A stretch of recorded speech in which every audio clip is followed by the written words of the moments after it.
Welcome to Orioles on the Verge. This is Zach Spedden, joined as always by Bob Phelan and Nick Stevens. And on tonight's episode, we welcome back Andy Kostka of the Baltimore Banner to look back at what was a very eventful first half for the Orioles, for better or worse. And we'll talk a little bit about what could come after the All-Star break and around the trade deadline. But first, as we like to do at the top of every episode, we want to welcome a new member to our Patreon community. And for that, I will turn it over to Bob. Yeah, absolutely. We have a new AAA member. So it's probably like a waiver claim, pass through waivers. Crispy, welcome aboard. Your email is Rangers fan, but I guess you're an Orioles fan as well. So thank you for joining our Patreon community, and I hope you enjoy it. Introduce our guest now. He is a beat writer over the Baltimore Banner, covering the Orioles. He's been a guest of ours numerous times over the years, and we're happy to have him back on. He is Andy Kostka. Andy, how's it going? I'm good, man. How are you? Good. I have to imagine that this was not the season that you thought you would be covering coming into this year. Yeah. Well, in a way, actually, no. Because, and I got a lot of heat for it at the time, and there's still a chance I'm incorrect. I picked the Orioles to miss the playoffs before the season started. In the Banner's official prediction post, I predicted them to finish about 2 games back of a wild card berth. So there's a potential I hit it nail on the head, but I'm not a victory lap kind of guy. It was I predicted it kind of in a way because everyone else predicted at the Banner that this would be a playoff team. And I was like, "Ooh, I'll be edgy and different. I'll be the hipster in the group." So I can't really claim that much credit. I just was the last one to fill out the predictions on the Banner, so I did something different.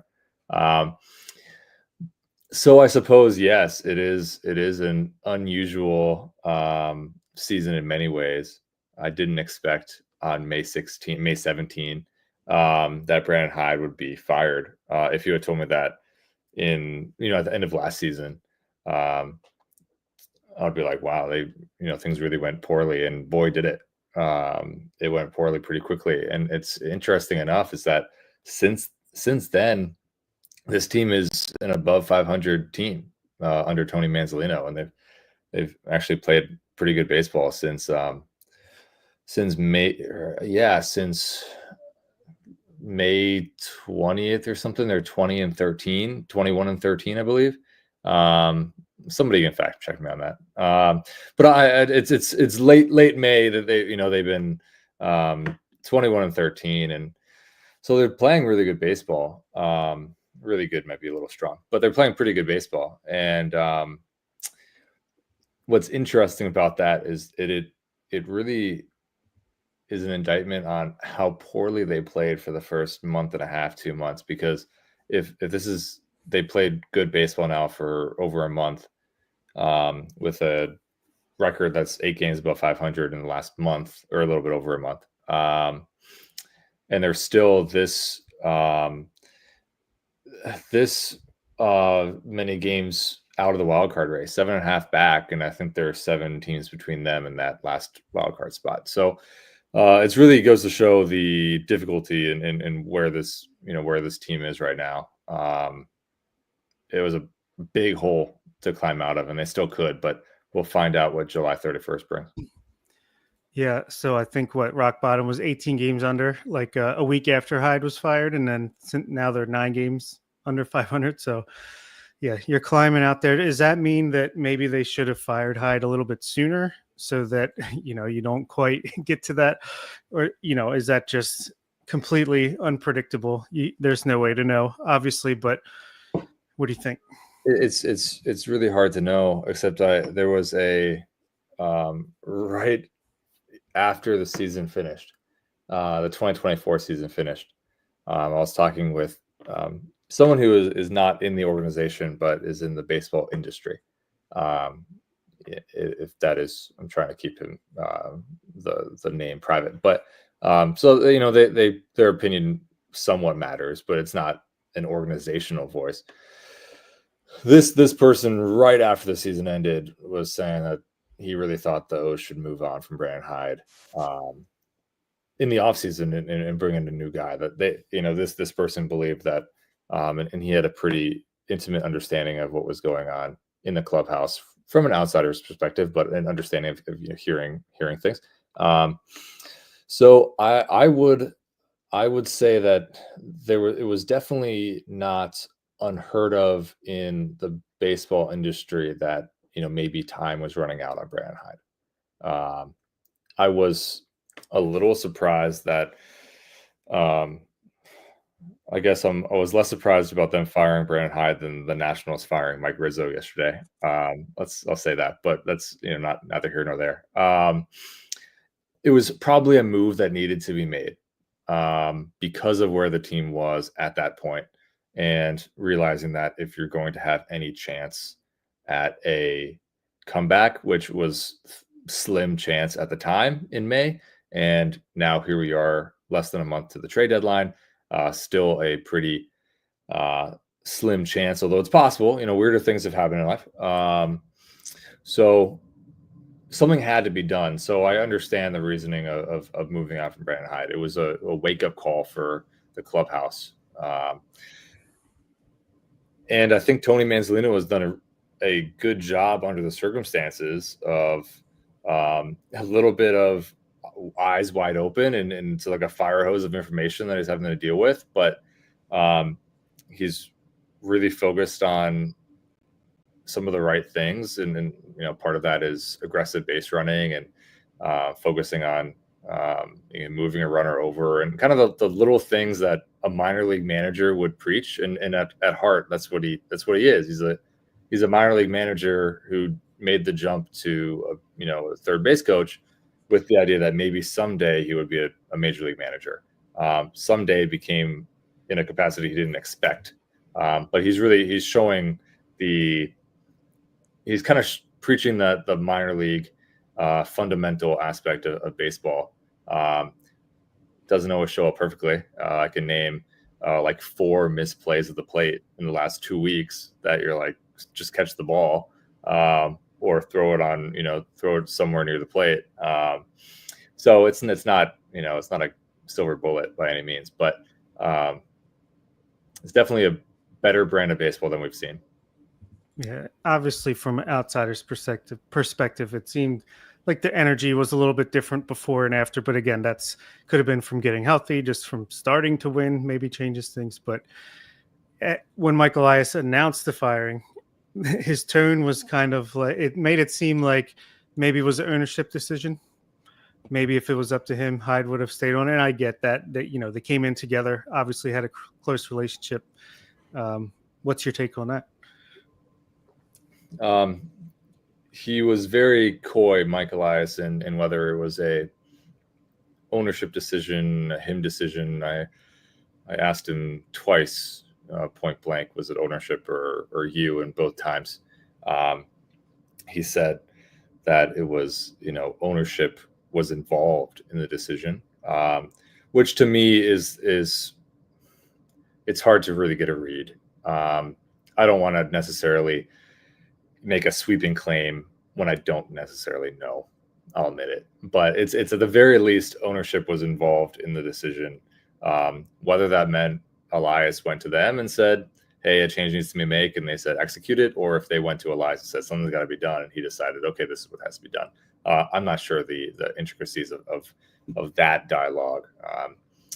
And we've requested David Rubenstein multiple times over the last 2 months and have been declined interview opportunities to this point. So we haven't had the chance to ask him exactly how it played out, but hopefully sometime soon.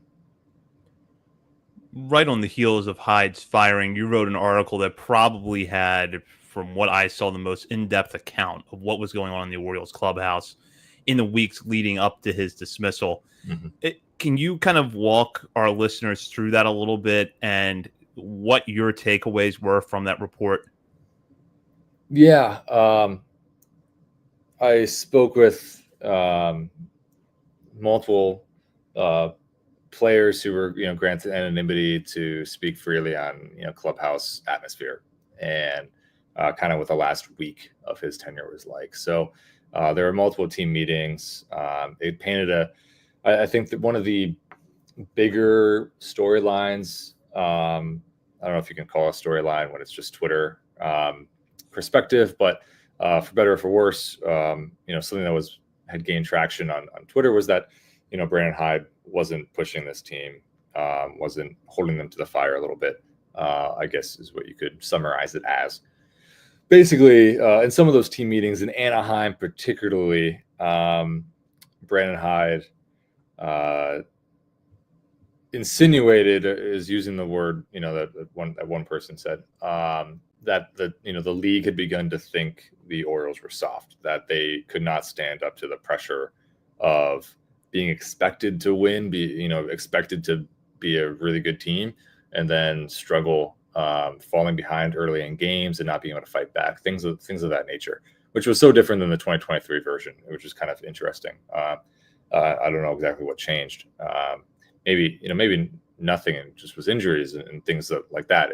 We could go back and forth all night on the reasoning there. But I think from that story,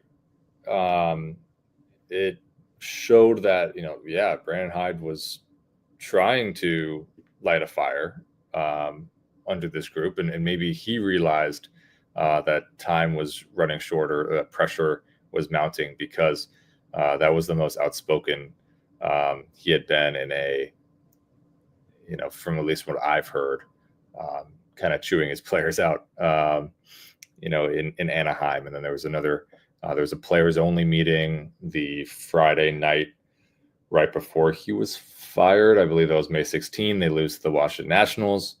And apparently that was the final straw from an ownership / general manager perspective, because Saturday morning, he was fired, along with Tim Cousins, the bullpen coach and catching instructor.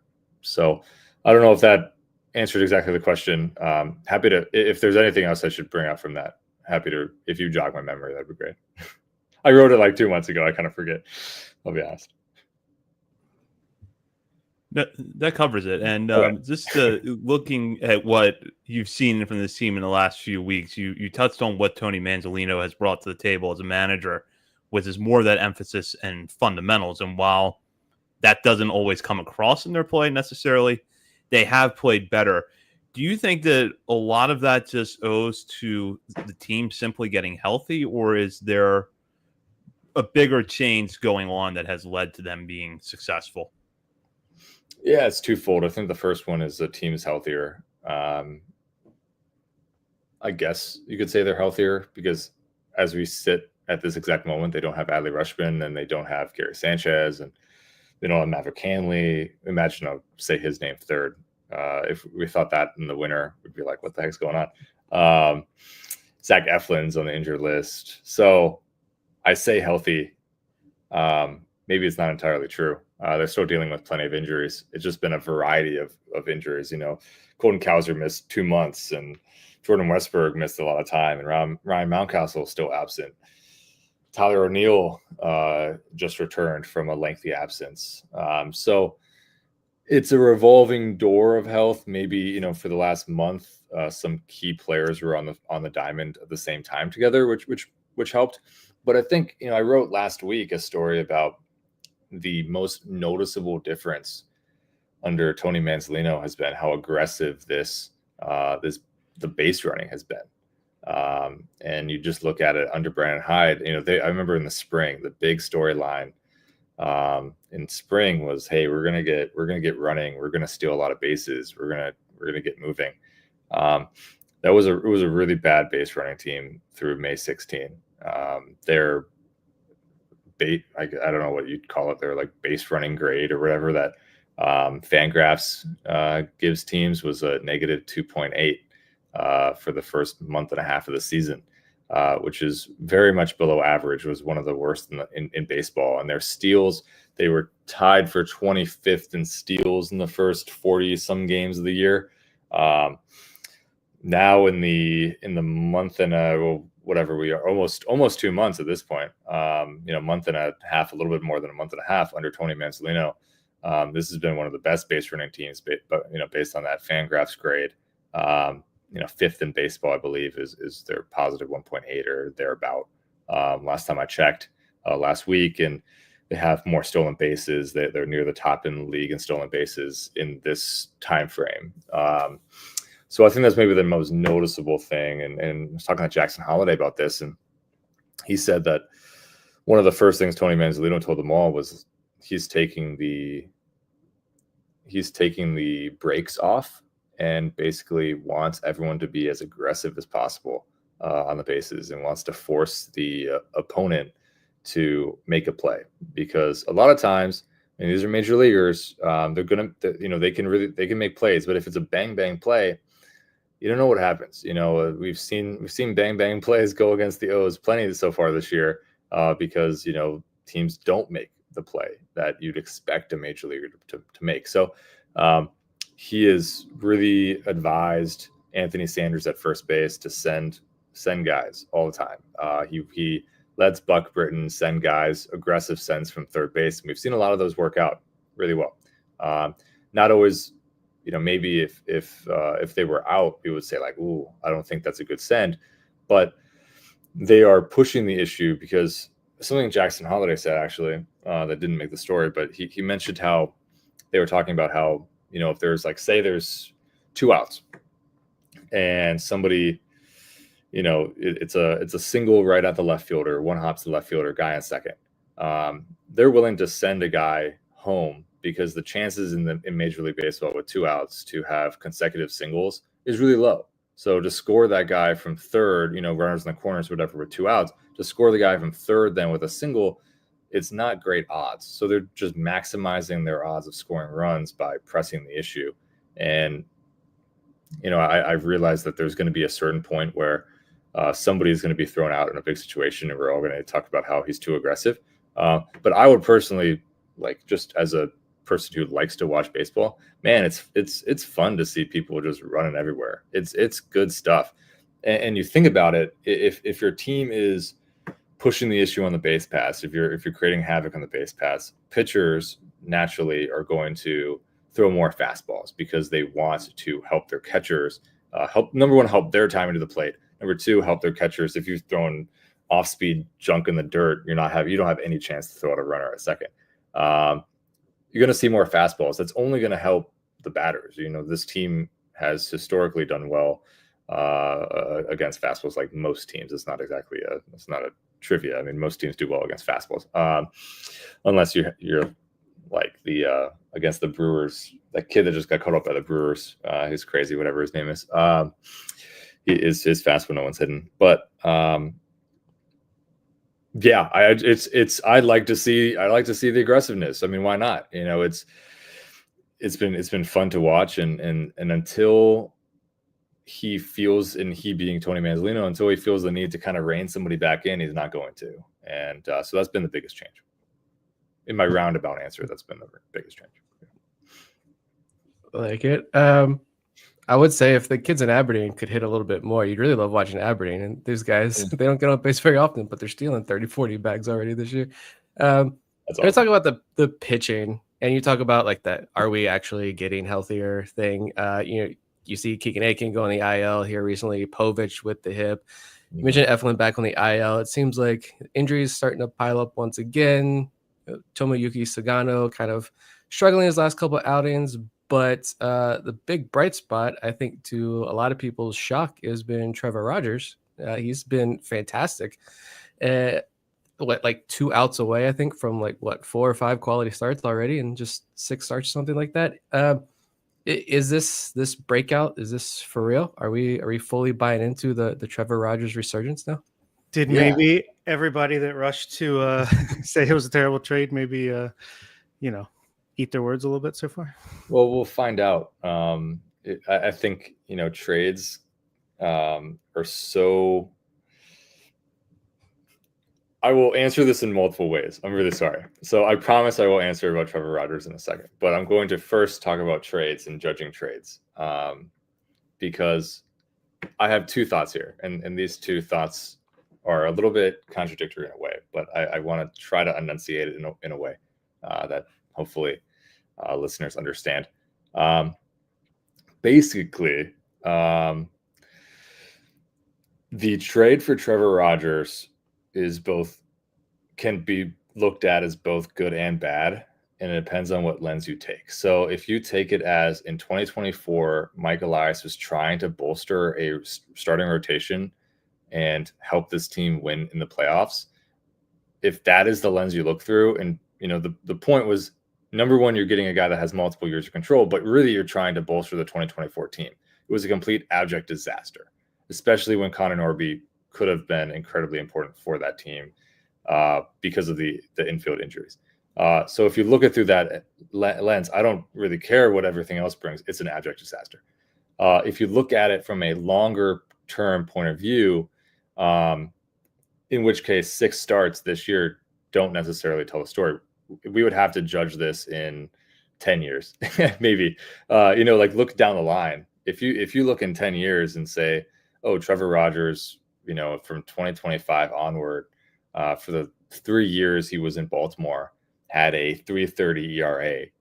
Those 3 years, you're thinking, oh, that's pretty good. That was actually a good trade. Of course, some of it depends on what Kyle Stowers does. He just made, congratulations to him, making an all-star team. Maybe that news was a little bit easier to swallow for Orioles fans because of what Trevor Rogers has done this year. But it's never as simple as saying it's a bad trade because of X. It's a good trade because of X. It's something that is going to be, it's something that's always going to be a bit of a something that's open to debate, which is very fun. That's why love sports. You can debate anything all the time. Now, to talk about Trevor Rogers, is this legit? I would like to think so. It looks better.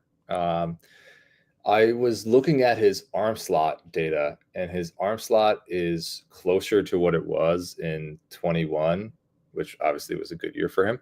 I asked him about, was that a conscious change? Actually, no. He had no idea what his arm slot was. He had no idea.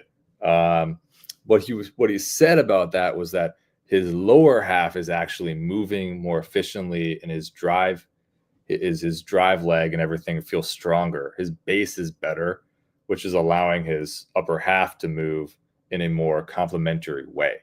So it is like last year when he was struggling a little bit, it really started with the lower half, which is something that I think so many times, we always think about the arm, but to throw 100 miles per hour and all these guys have to, it starts with your foot, basically. Your toe is what leads to everything. And then it drives up from the ground up. So he feels better in that manner. I think if he can, the velocity has been good, but we also saw Sunday when his velocity was more back to what it was, that he still had good results, which is a great sign. That's one of the most positives. If he can't, like if he's throwing 95, you feel really good about it. And obviously when he's doing that, things have been good this year. When he's throwing 93 like he did Sunday and below, and he still can command pitches the way he did and get outs the way he did, you're going to feel like, hey, maybe this is a guy that even on a bad day, he can grind through a lineup that has really been slumping, to be honest. I mean, Atlanta has not been a good team, so it's looking through that lens a little bit.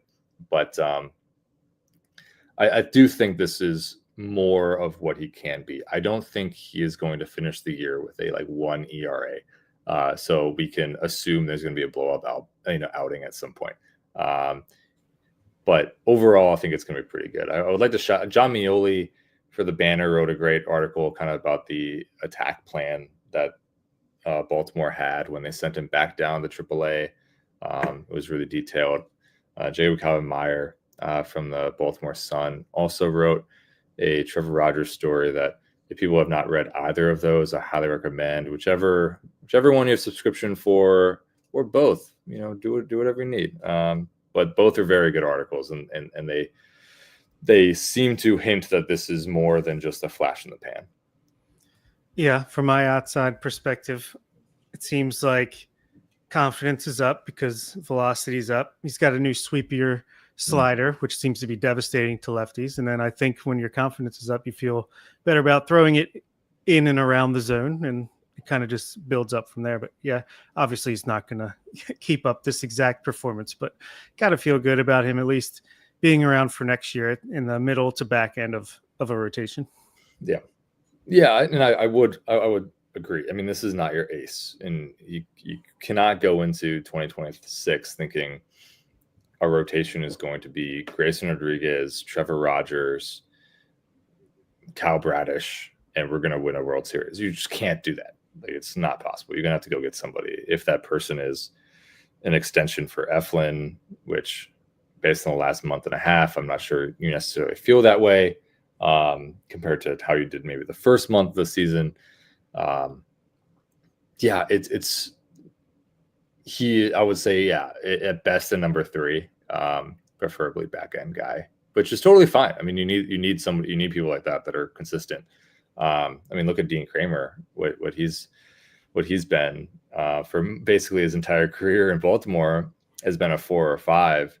And I would argue that he has been one of their better pitchers over the last 3-4 years, all things considered. So, able to stay on the mound and things like that, durability, and that there's a lot that goes into health because the rest of the pitching staff has not been able to stay healthy. I mean, you mentioned with Keegan Aiken on the IL, Cade Povich, his rehab assignment rather, has hit basically been paused because of hip discomfort. You have Eflin for the second time this season on the IL.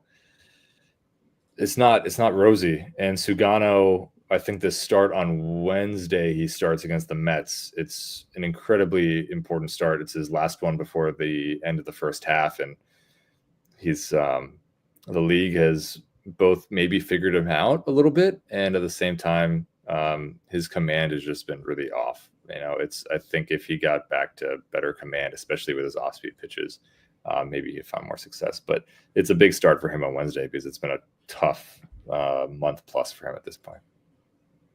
Yeah. And I know Danielle just wrote a piece, I think it was this morning, about the look into Kyle Bradish and his kind of journey.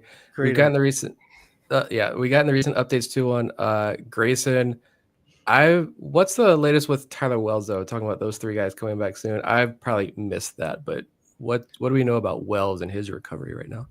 Yeah, we knew 2 weeks ago. We heard he was a week behind Bradish in facing live hitters, and Bradish has faced live hitters now in Florida, I believe. So I imagine Wells is nearing that. But I'll have to ask him tomorrow. Why don't I do that?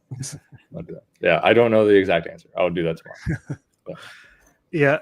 So do you think, as bad as this season had started and is still technically going, do you think that the core of the team is good enough to rebound in 2026 if the offseason goes right? I feel like have all 5 of Adley, Gunnar, Jackson, Colton, and Jordan been healthy at the same time this year? I'm not even sure, but do you think those 5 guys plus, you hopefully Kobe Mayo, Samuel Basayo come up in the next few months to year? Do you think the core is still there to be contenders in the future? Yes, I tentatively at this exact moment think so. To really feel good about it, I need to see a strong year from Kobe Mayo. We've seen the past month has been good when he gets playing time, but I think what I would like to see is him receive every day. Basically, all right, let me start this way. I want to start over.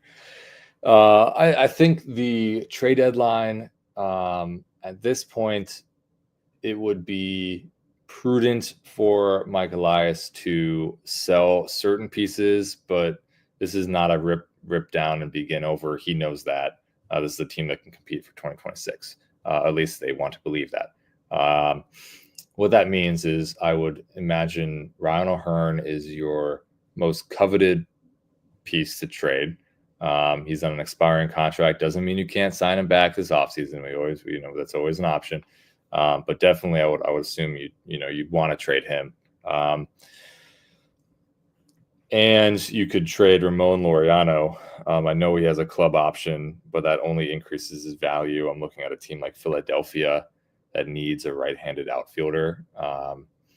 Maybe they have another Gregory Soto or Sir Anthony Dominguez sitting around that they want to give up, but you could, I'd imagine, those two could be options, and Cedric Mullins is an option, although I, personally don't see the desire as much to trade a Cedric Mullins because there's not a like for like replacement. And I know Colton Cowser can play center field. He plays it well. I still would prefer him in left field based on his outs above average in left field compared to center field, and its sample size is a part of that. So I acknowledge that he hasn't played enough in center to potentially have a full data set to examine.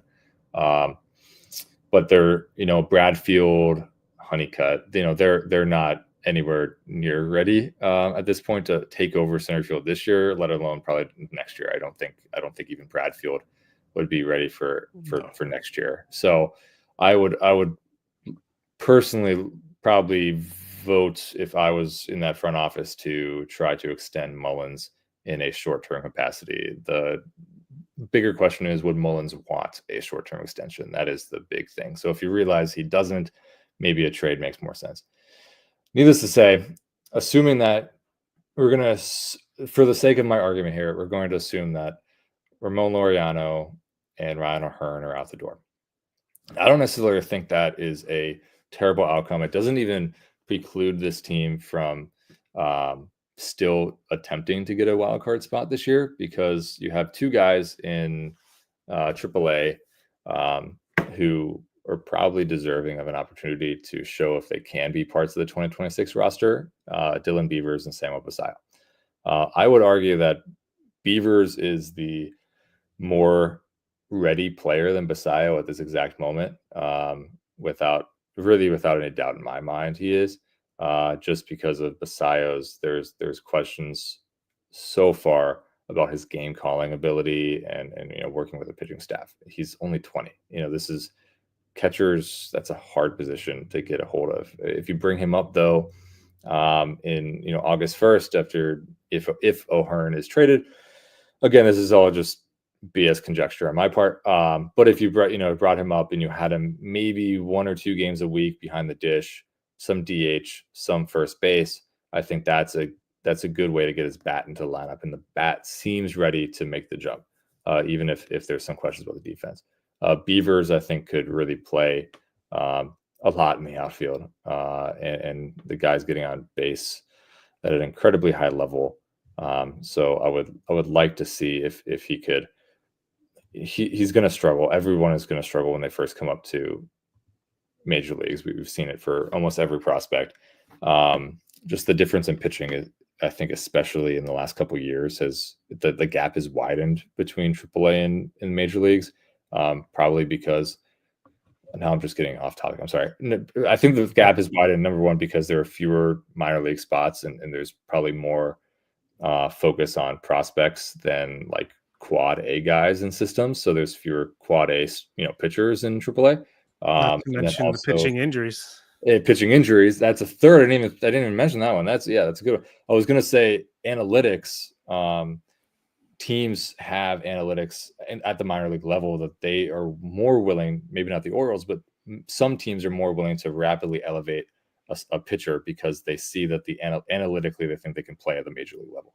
So they're more willing to rapidly rise a guy. So you're not having them seasoning in AAA for a lot longer. Complete aside, sorry. I think given that, if you bring up those two, you see if they can be legitimate parts of 2026, and you don't necessarily have to go sign another guy this offseason or trade for somebody. You have them in-house, ready to go. But yeah, I think I would my point right now would be that even if this team gets within a couple games of 500, I would still lean toward trading Ryan O'Hearn, simply because his value is really high. There is mathematically not a great chance at a wild card berth, and you have Dylan Beavers and a Samuel Basayo, depending on who you want to give the opportunity to, you can give them major league seasoning when there's less pressure on them. You're not in a title race. So Yeah. Yeah. Good answer. My look the past month or so has been, I think you could trade everybody that's on an expiring contract, or almost everybody, and still technically continue to contend for, that dark horse, long shot of a wild card spot, because of, like you said, you got Beavers, maybe Judd Fabian, Samuel Basayo on the offensive side. And obviously you cannot count on this, but if Grayson, Bradish, Wells come back and can pitch well, and if Brandon Young can get acclimated, I think, you're at least a similar talent level team right now. But let's change your mind. What would it take for, and obviously you can buy and sell at the same time, buy for beyond 2025, sell for maybe just this year, but what would it take over the next 3 weeks or whatever it is before the deadline to say, Orioles, they are right in the thick of it. They need to just forgo smartness and just go for it and try to grab that last wild card spot? What would their record need to be on July 30th?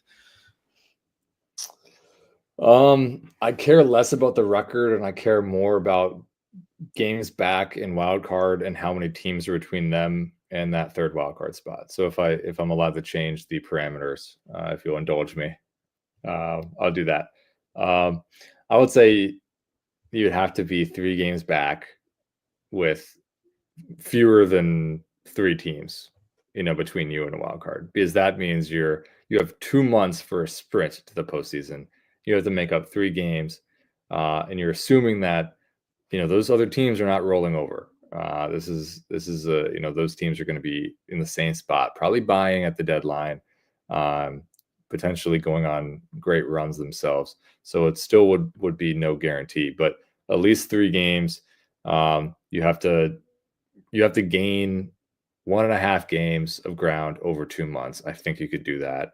You can stand pat, or even do a combination of buy sell, where maybe you pick up a a swing man type to help in long relief, because you really don't have a long reliever. Like, you don't have one. I think that's like, this team could really use a long reliever right now, instead of Luis Vasquez. So yeah, let's say three games back of the wild card. Yeah, Which means they have to gain 4 games between now and July 31st, which they're not going to do. So I don't think it's going to be possible. Sorry. No, I was gonna say, they go on this run, they win a couple of games, you start to feel good. You just look at like their record, like 10 games under 500. It's first week of July. All right. And I think actually Paul Mancano, your colleague at the Banner, had a good tweet. I think this was yesterday. I had to find it again. The O's are actually closer to the last wild card spot 2 weeks ago. They've actually lost ground in the playoff race despite playing better baseball recently. So there's always that. I know, listening to him and John Mioli in their show and John coming on our show, there's always like those punches right to the gut, the realizations of like, yeah, this is going to be incredibly difficult, and why no one in MLB history has been able to overcome what the Orioles would have to come if they were to make the playoffs. So exactly. Yeah. So it's part of. I keep pointing out to people that there are 7 teams. If you include the Mariners, who are in that third wild card spot right now, you'd have to jump 7 teams to be in the playoffs right now. So you're banking on 7 teams in the next 3 months. It's possible, but you're banking on 7 teams to all forget how to play baseball while you suddenly go on a tear, even at a better pace than they have been going right now. Because 21-13, whatever that is, it's like a .630 winning percentage. If I'm doing it right, something along those lines, you'd probably have to be at a .640, .650 to actually make it up. So is it possible? Yeah, it'd be fun to cover. I'm sure it would. I mean, it would be great. I'm sure there'd be a lot of energy. Think of all the storylines. Think of all the subscriptions for the Banner. This would be great for the newspaper. Think about all the new subs. Welcome, Chris B, new sub. But I don't. Yeah, it is worse than a small window. It is. We're looking at a really small chance here.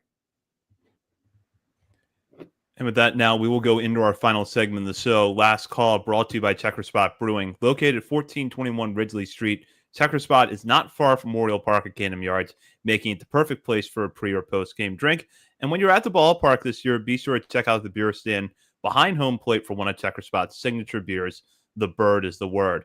And our question here in this last call segment touches on the trade deadline. And Andy, you've given, I think, your thoughts on some of these players already, but still going to throw this out there. Regardless of what happens between now and July 31st, will anyone out of a group of Cedric Mullins, Tomoyuki Sugano, Ryan O'Hearn, Charlie Morton, or relievers Sir Anthony Dominguez and Gregory Soto still be with the team after the deadline? First, I will say Checker Spot Brewing is awesome. If no one's been there, definitely go. It's a great spot. They've been great beer. Second, your question is a doozy of one. Oh man. I would say that so the five are O'Hearn, Mullins, Sugano, Morton, and Dominguez, correct?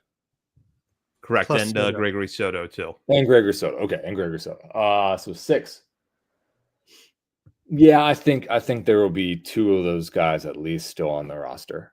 That would be, even though I think, Mullins can be such a streaky hitter as we've seen in his career. I think just the fact that he's a center fielder and there are few center fielders who really have potentially plus value at the plate, teams will be interested in his services. So even though I would argue toward keeping him personally, for reasons I said previously, I think the market is going to be high enough on him that it might force Baltimore's hand. Ryan O'Hearn,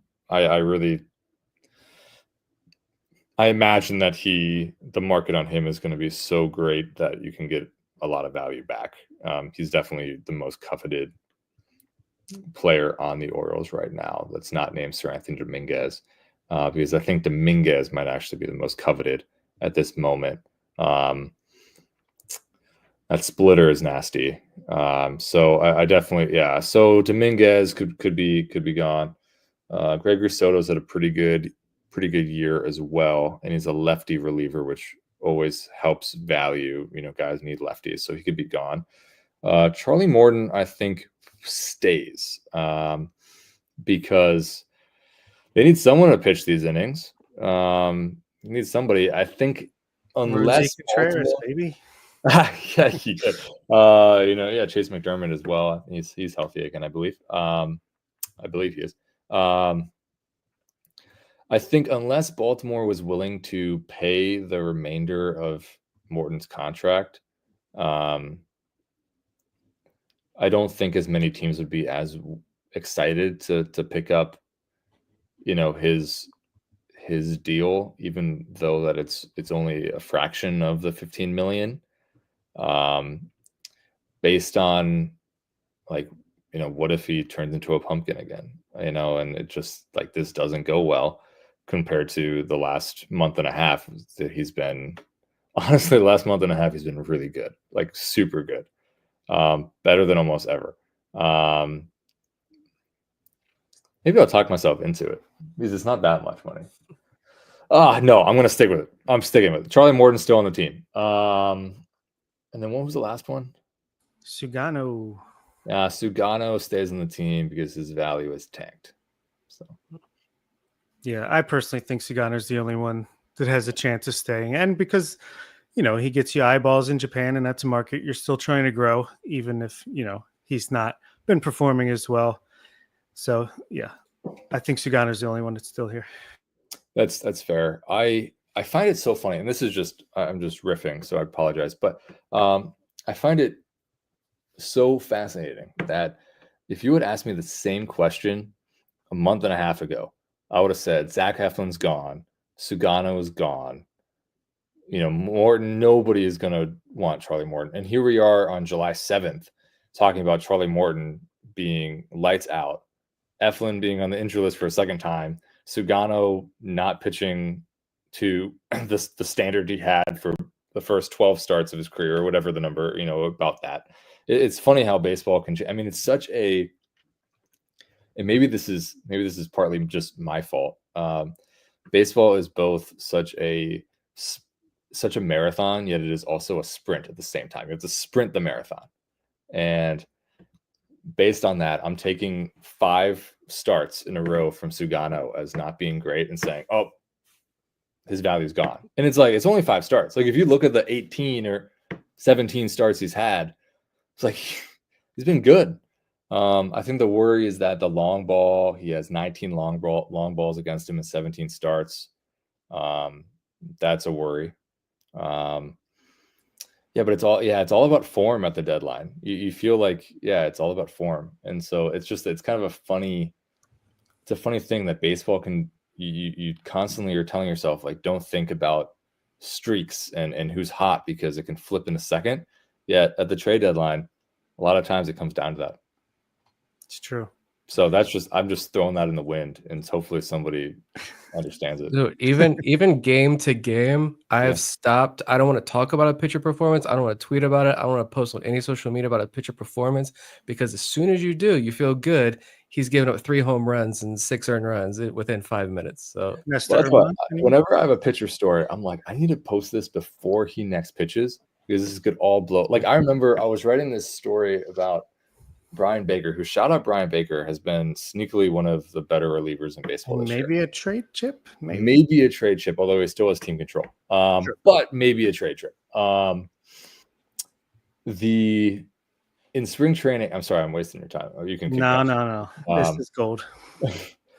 I was in spring training. I was writing about his new improved changeup, and I had this like big story on it. I had 1,200 words written. I was like, this is good. It was going the next morning. And I was sitting there in the Ed Smith Stadium press box. I'm like, all right, I just finished it, turned it into my editors. I was like, all I need now is for Brian Baker to not pitch in this baseball game, or pitch and pitch well. That's good too. Like you can pitch well and it's fine. Of course, he comes in, he gives up 2 homers, and we have to hold that Brian Baker story for a week. And even when we published it, people were like, "Oh, you must have missed the 2 homers he gave up." He gave up against fastballs. I made sure that was point 2. It wasn't even against the changeup. And it's like, it's doggone spring training, but I had to hold that story for a flipping week because just bad timing. Bad timing. Oh man, I didn't tell Brian about that, but hopefully he's listening and can say, "Oh, my bad, bro. My bad." Previous he doesn't care. He doesn't need to care. But it's one of those funny things that, like, sometimes you're really hoping that somebody doesn't pitch that night if you have a story about a reliever. Those are some of the most stressful. Like I remember Matt Wyrick from The Sun had a Felix Bautista story supposed to publish about like probably 2 or 3 weeks ago. We're on the road in Sacramento. No, he wasn't in Sacramento. Seattle. We're in Seattle. And Bautista walks 2 guys, and he's on the edge of his seat. Like, if he blows this save, I don't know what I'm going to do for the morning. Like, my story's done. Like, I don't know what I'm going to do. Bautista closed it out. Everything turned out fine. We went to a bar. It was great. But it was a nerve-wracking moment for Matt there. And I've been there so many times where you're just like, you have everything set, but everything rides on that one game, and you don't know what's going to happen. And suddenly at midnight, you don't know what you're publishing for the next day. So it's crazy. All right, with that, I'll let you guys. Hey, remember Sir Anthony Dominguez gave up like 20 home runs in spring training, and now he's like one of our most valuable trade chips. Well, I mean, it's true. It's spring training is. I love spring training sometimes because, like, I remember. Sorry, I'm going again. I remember the first bullpen that Sugano threw. We're all posting video of it on Twitter, Blue Sky, what have you, and everyone's like, "This guy looks amazing," and it's like, we have no idea. There's a plastic figurine standing in the right-handed batter's box, and we have no idea what it looks like. Like, yeah, he threw it to the catcher, man. Yeah, that's what you do. It's just like, we sometimes, especially in spring training, freak out about results and little things like that, and it means nothing. I think that's the takeaway from this show, is that none of us actually know that much about it. So totally fair. But it's fun to talk about anyway. So hopefully people enjoy it. Hopefully people. All right, Andy, we Always enjoy having you on. Before you go, though, let our readers know why they should subscribe to the banner. I think they already know, but give them a good reminder. Oh, and preview your next article because I think our listeners will be very excited about it. Yeah, tomorrow morning, I have a story on Nate George coming out about the 16th round pick from 2024.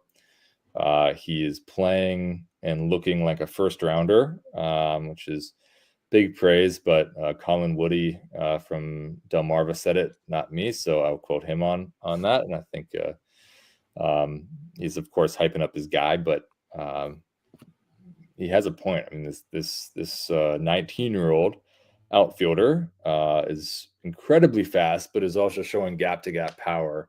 When he hits it in the gap, man, he's off to the races.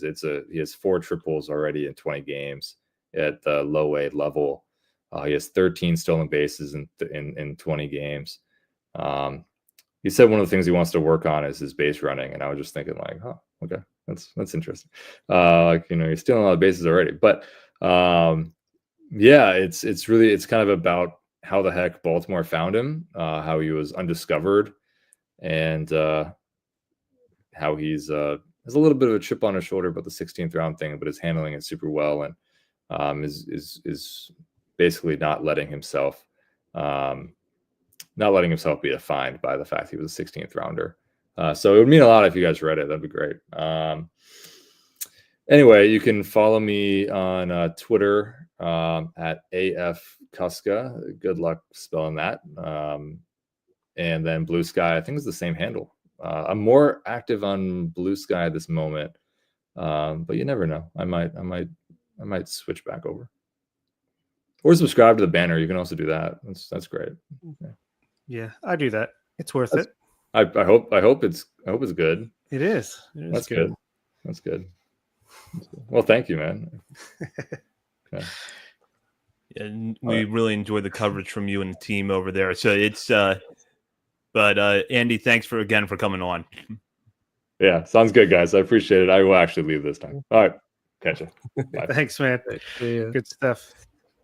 That does it for this episode. We will be back later this week to take your questions as part of the latest listener mailbag. In the meantime, you can check us out on many social media channels, including Facebook, Instagram, Threads, X, TikTok, Twitch, YouTube, and Blue Sky. We're also over at Substack, OriolesOnTheVerge.substack.com. And while you're browsing around the internet, be sure to head over to Patreon and sign up to become a member of our community today at the $3, $5, or $10 levels and get bonus weekly shows from Bob, Nick, and myself, as well as monthly updates to our top 50 prospects list. In fact, our July list was just posted last week, and we have a lot of good content in that with a lot of movement. And of course, we'll have more updates around the time of the draft. For Bob Phelan and Nick Stevens, this is Zach Spedden. You've been listening to Orioles on the Verge, part of the Believe Podcast Network. Welcome to Orioles on the Verge. This is Zach Spedden, joined as always by Bob Phelan and Nick Stevens. And on tonight's episode, we take your questions about all things Orioles in our latest mailbag. And this mailbag is going to touch on a broad range of topics, from the trade deadline to Baseball America's new top 30 list for the Orioles farm system, other news out of the minor leagues, and more. But take a moment here to plug past and upcoming shows. First of all, Andy Kostka at the Baltimore Banner joined us earlier this week in a really fun interview. I hope that you have had a chance to listen to that yet. And if you haven't, be sure to do so after you listen to this episode. And Bob, Nick, and I will be on Sunday night at a special time to bring you live coverage of the MLB draft. We will be on for all 3 of the Orioles day 1 picks. So you're not going to miss that. So, guys, what are your thoughts on not just our most recent show, but what we have coming up over the weekend here? Andy's always great. You just ask him a question and then just watch him spin gold for 10 minutes. It's the best. He's awesome. Great work at the Banner. Always fun when we have him on the show. Really enjoyed that. And yeah, couldn't be more excited for draft night, to be honest with you. The closer it gets, the more excited I get. Just a lot of high draft picks coming our way. And then, as always, we get to follow along, see where they fit into our top 50 and see how they perform. Baseball never ends. That's why it's a beautiful sport. Yeah, it's supposed to be break time coming up, and I feel like I'm ready to crank out even more content here. I've already taken time off work. Not gonna lie, great timing too for me to take off work, but that's a whole nother podcast in of itself. Yeah, no, Andy's interview was great. Good insights. Always enjoy his perspective. He keeps it real as well, which I also appreciate. So definitely go check that out. And yeah, lots of draft coverage coming up. The live show. I'm sure we'll be back live again Monday night to recap the rest of the draft picks, articles, more podcasts. We're going to be throwing content out like crazy, I feel like, over the next 2 weeks, but it will be a lot of fun. We'll go now into our mailbag. I'm just going to jump in here with this first question from Bobby Jones, and it is a deadline question. Given the injuries to so many of the rentals on the Orioles, do you think it's more likely that Ramon Laureano is dealt? Nick, I will start with you on this one. Probably. I've heard on some other shows there is some love out there among fans that they would like to acquire Ramon Laureano for their team. I honestly wouldn't mind. Would mind. Would not mind. Get that one right there. If he's stuck around, he seems like a legit. He's outperforming my expectations this year. I feel like that's kind of the deal, though. When the Orioles bring in this, center field type, I remember my first reaction to the Aaron Hicks signing, being like, "What the? Why? Why are we doing this?" And that turned out to be a pretty good one. Same thing with Ramon Laureano. I think everyone's like, "Why? Why are we doing this?" He's playing pretty well. I'm enjoying seeing him out there on the field and what he brings to the club. And it seems like he's one of the big vibes guy. Take that for what it's worth. Yeah. So yeah, I don't know. I wouldn't mind keeping him around. Yeah, honestly, unless they are quote unquote overwhelmed, because overwhelmed might just be like a guy that slots into like the top 20 range of our prospect list. Then I think for a cheap $6 million option year, he can come back and be that right-handed fourth outfielder that plays more than a normal fourth outfielder, because he can hit righties and lefties, and he was signed to hit lefties, and he's hit righties better this year, but historically he hits lefties. Seems like a good clubhouse presence, so I think it's win-win either way. They're only going to trade him, in my opinion, if they're getting good value, because that's just the way Elias in this front office operates in general. So yeah, I'm secretly hoping he comes back for next year, but I also would not be surprised at all if he's traded for like I don't know, a relief prospect that's in double or triple A plus an international guy that's intriguing, something like that. I do think it's likely that he's going to be dealt, and I think it's more about his value than the injuries to the other rentals, although Zach Eflin going on the IL and not pitching well before he got hurt does do a little bit of damage to the returns that I thought the Orioles might be able to get back in this deadline. But going back to Laureano specifically, there's a lot to like there if you're a contending team to pick up a guy who has the track record that he does of at least being a solid platoon outfielder.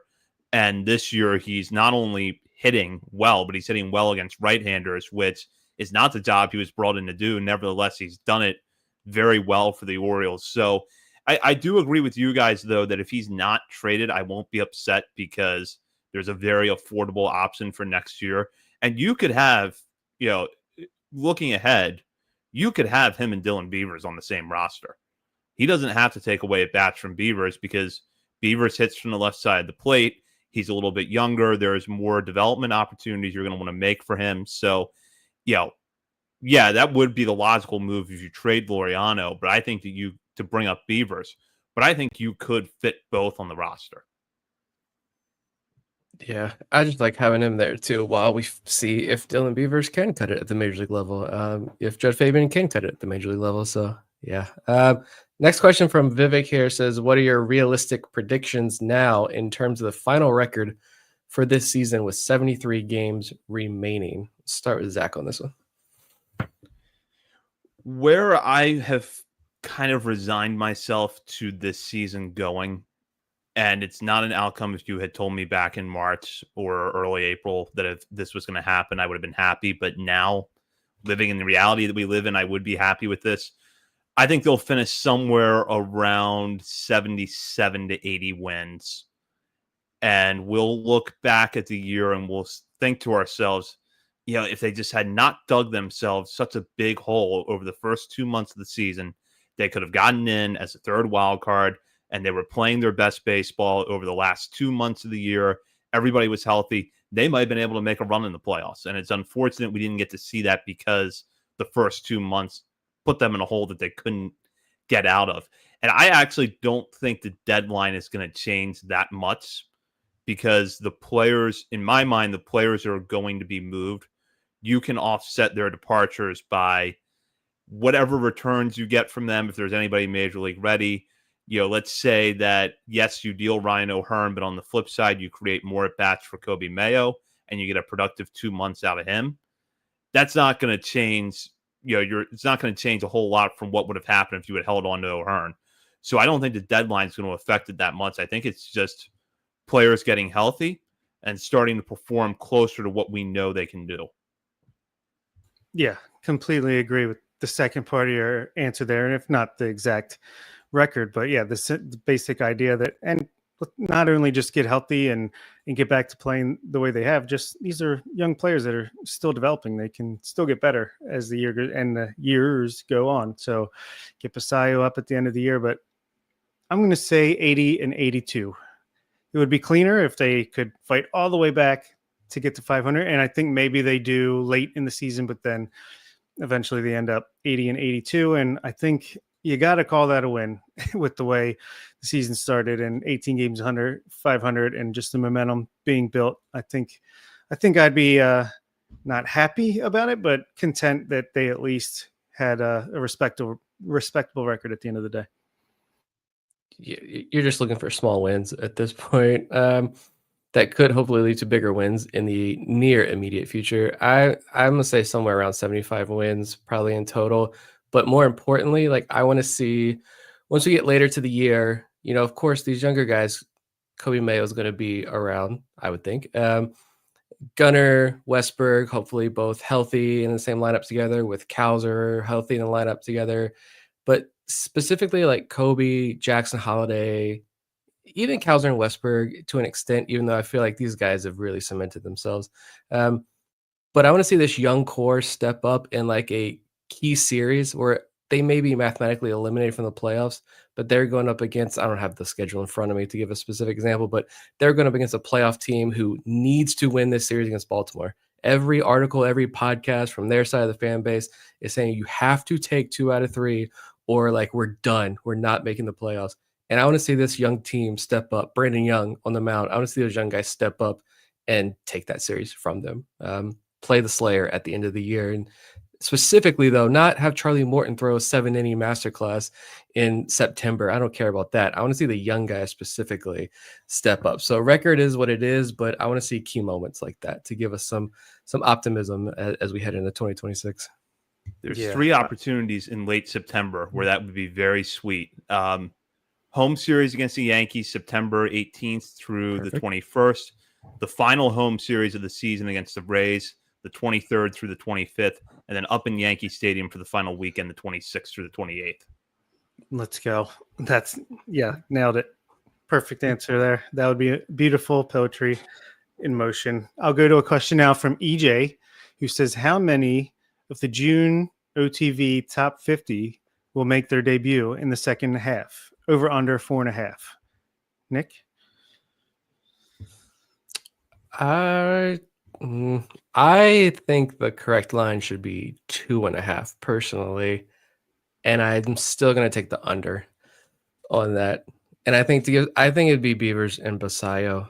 I don't know, with Fabian's injury, we'll see how long that keeps him out and what he does when he comes back. And the trade deadline, of course, is going to throw a wrench into all of this and cause chaos. But I'm going to say if 4.5, I'm going way under that, I think.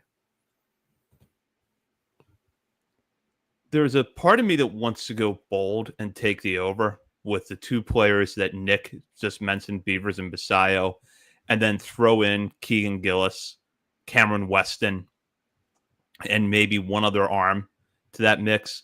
But I'm going to go with Nick and agree with the under and probably keep it to those 2 guys. I do think that Gillis and Weston are good dark horse candidates, albeit for different reasons. Weston is going to be Rule 5 eligible this offseason. Maybe you put him on the 40-man roster early just in case a need, and if the need arises in the month of September, whether it's a second game of a doubleheader or you simply just run out of arms and you need a guy to make a spot start, you give Weston the bump and you have him make that one start, and now he's on the 40-man, and you don't have to worry about making that move in the offseason. Gillis, the path would be maybe he gets up a little bit earlier and gets more time because they do trade a reliever or two at the deadline, and they look, and after a month of AAA, he's got a really high strikeout rate with a good ERA, and he forces their hands to promote him. I would love nothing more than to see that happen, but given how long it took them to promote him from AA to AAA, I don't expect a quick turnaround in the majors. Yeah, the Weston thing I could definitely see, because we just had Andy Kostka on the last episode. Who's going to pitch these games if they trade all these pitchers? Well, Cameron Weston's there. He's available. He's going through a acclimation year with the AAA ball and the zone and all that, but I think his stuff continues to look good. It wouldn't be the worst idea to give him a taste at the end of the year. Keegan Gillis, I think it's more likely he's added to the 40-man roster in the offseason than he's added before the season ends to make his debut, just because there are some guys at AAA, Geraldo, Selby, Stroud, who could come up and give those innings at the end of the year. Fabian, I'll say he does make his major league debut this year, so I'll say 3 is the ultimate answer for me, so definitely under.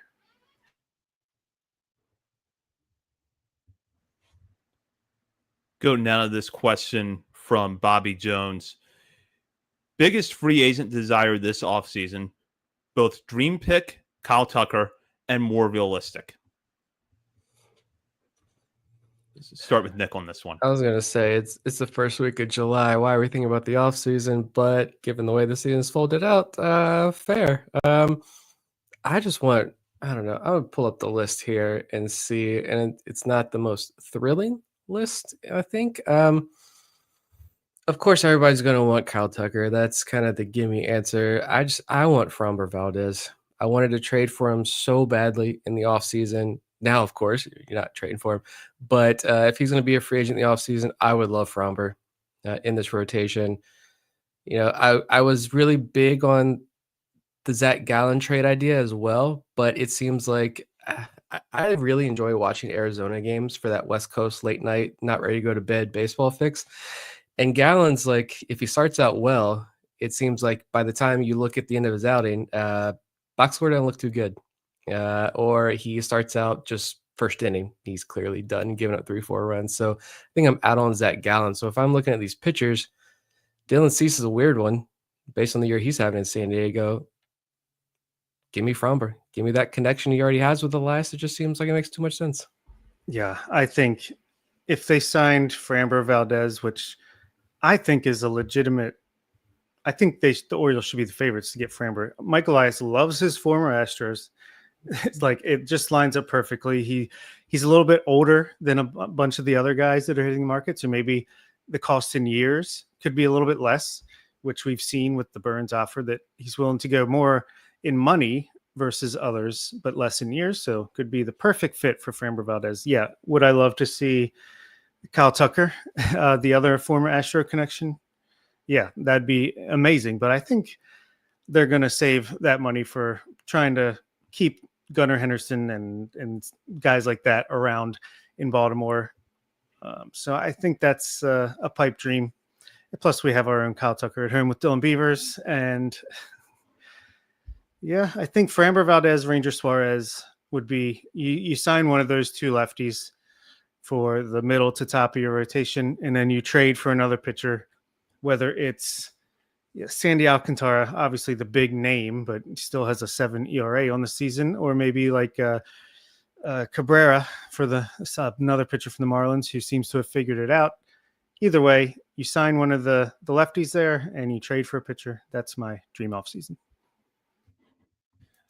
I would love to have Kyle Tucker for a lot of reasons. I think that it would give them the veteran bat that could anchor this lineup. You could slot him in right field. And I think that, it's a contract that I don't think would look good on the back end if you're going to go with the market rate. But I think at the same time, the regression curve with Tucker is not going to be so steep that you're going to regret making that deal when it gets to year 4 or year 5.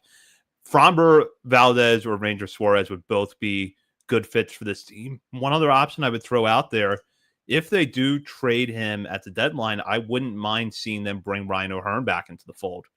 He seems like he's a good presence in the clubhouse. They've resurged his career here. And maybe there's, I don't think that he's going to be in line for a huge payday this offseason, but maybe there's a reasonable 2 or 3 year deal where you can bring him back as a first base DH option while you ease in Samuel Basallo to the majors. So that's another move that I would like to see the Orioles make, even if they do move on from him at the deadline. Bobby's got more questions. Do we just want to lump these together? Yeah. What level? Go. Thank you, Bobby, for the questions. What level does Nate George end the season at? And speaking of Nate George leaving Delmarva, when does pitcher Esteban Mejia make his Delmarva debut? What are we thinking? All right. Well, Esteban Mejia, that's an easy answer because I think there's a week left in the FCL season thereabouts. So as soon as that's over, I think him and Jordan Sanchez will be taking a flight together or a drive together, whatever it may be, up to Delmarva. So that's the answer there for me. And Nate George, I think, could get to Aberdeen before the end of this month. And I think he gets a week of play at Chesapeake at the end of the season as a reward and starts back there in 2026. I love the aggression there with George, but I've got a different answer, which is that I think he will end the year at Aberdeen. Which is still impressive. Which is still really impressive. That's still really impressive and way more aggressive than we would have expected the Orioles to be with him coming into this year. I think he'll end at Aberdeen, and I think Mejia, just about when the FCL season ends. So in a week or two, he should be debuting. I guess 2 weeks left in the FCL season. Thank you, Simpkin. 2 weeks left in the FCL season. So 3 or 4 weeks, I think you see Mejia in Delmarva. Yeah, talk about a rise. I think we're going to talk about him a little bit more in a second, though. But with George, I want to say AA as well, but I will say high A. But it was funny if you're watching us live, then you've got the same hints of the article that Andy just mentioned. His article, but if you're listening on the podcast feed, the article is out now at the banner. His talk with Nate George when he went down to watch Delmarva and speak with him, and I thought it was funny, hinting at he wants to become better at running the bases. And that's one thing that we've talked a lot about over the last couple of weeks is he's been caught stealing a lot so far. Right. So that is one big key area of his game where it's like, all right, over the next couple of weeks when he's in Delmarva, let's see if those numbers continue to improve. So let's look at the swing and miss. Let's look at the strikeout rate. Let's see if he can continue to keep that at a respectable level. And if he starts doing that and more balls start going over the fence, which I think he is on the verge of doing here, once he settles down just a little bit, once you start to see him kind of settle in and use that, I talked about this last week, I think it was, where he starts tapping into this, that firecracker high ball of energy that he has. I don't even know if there is a word to describe it. He is sonic on a baseball field. If he can kind of harness that a little bit and you start seeing those results on the field quickly, then I'd say AA is certainly not out of the question here, which, and I like Andy's quote of saying, oh, he's a 16th round pick playing like a first rounder. And that's what Colin Woody said. Some people say he plays like Mike Trout. So, I mean, we're looking at quite the prospect here. It's kind of an insult to Nate George at this point, but I don't see him hitting the IL. Knock on wood. We'll jump now to this question from Ben Dewars. In the same theme, talking about Esteban Mejia. Is him being number 3 on Baseball America's list for the Orioles too aggressive, the emergence of the next big thing, or a little of both? And for those who might have missed it, Mejia was recently ranked 3rd on Baseball America's updated top 30 for the Orioles system. That came on the heels of the outlet bumping Mejia into the back end of their top 100. So number 84. Very high praise nationally for Mejia. But what are our thoughts on that? Too aggressive, just about right, or a little bit of both? Not too aggressive. I mean, Baseball America doesn't do things like this for clicks. I mean, and what clicks would they get? It's just this random, international 18-year-old on the Orioles. I don't think that's bringing home the clicks. I think they were just wowed by Josh Norris in particular, was wowed by his in-person viewing of Esteban Mejia's outing or two that he saw. So yeah, I mean, we were obviously high on him, especially Nick early on last year.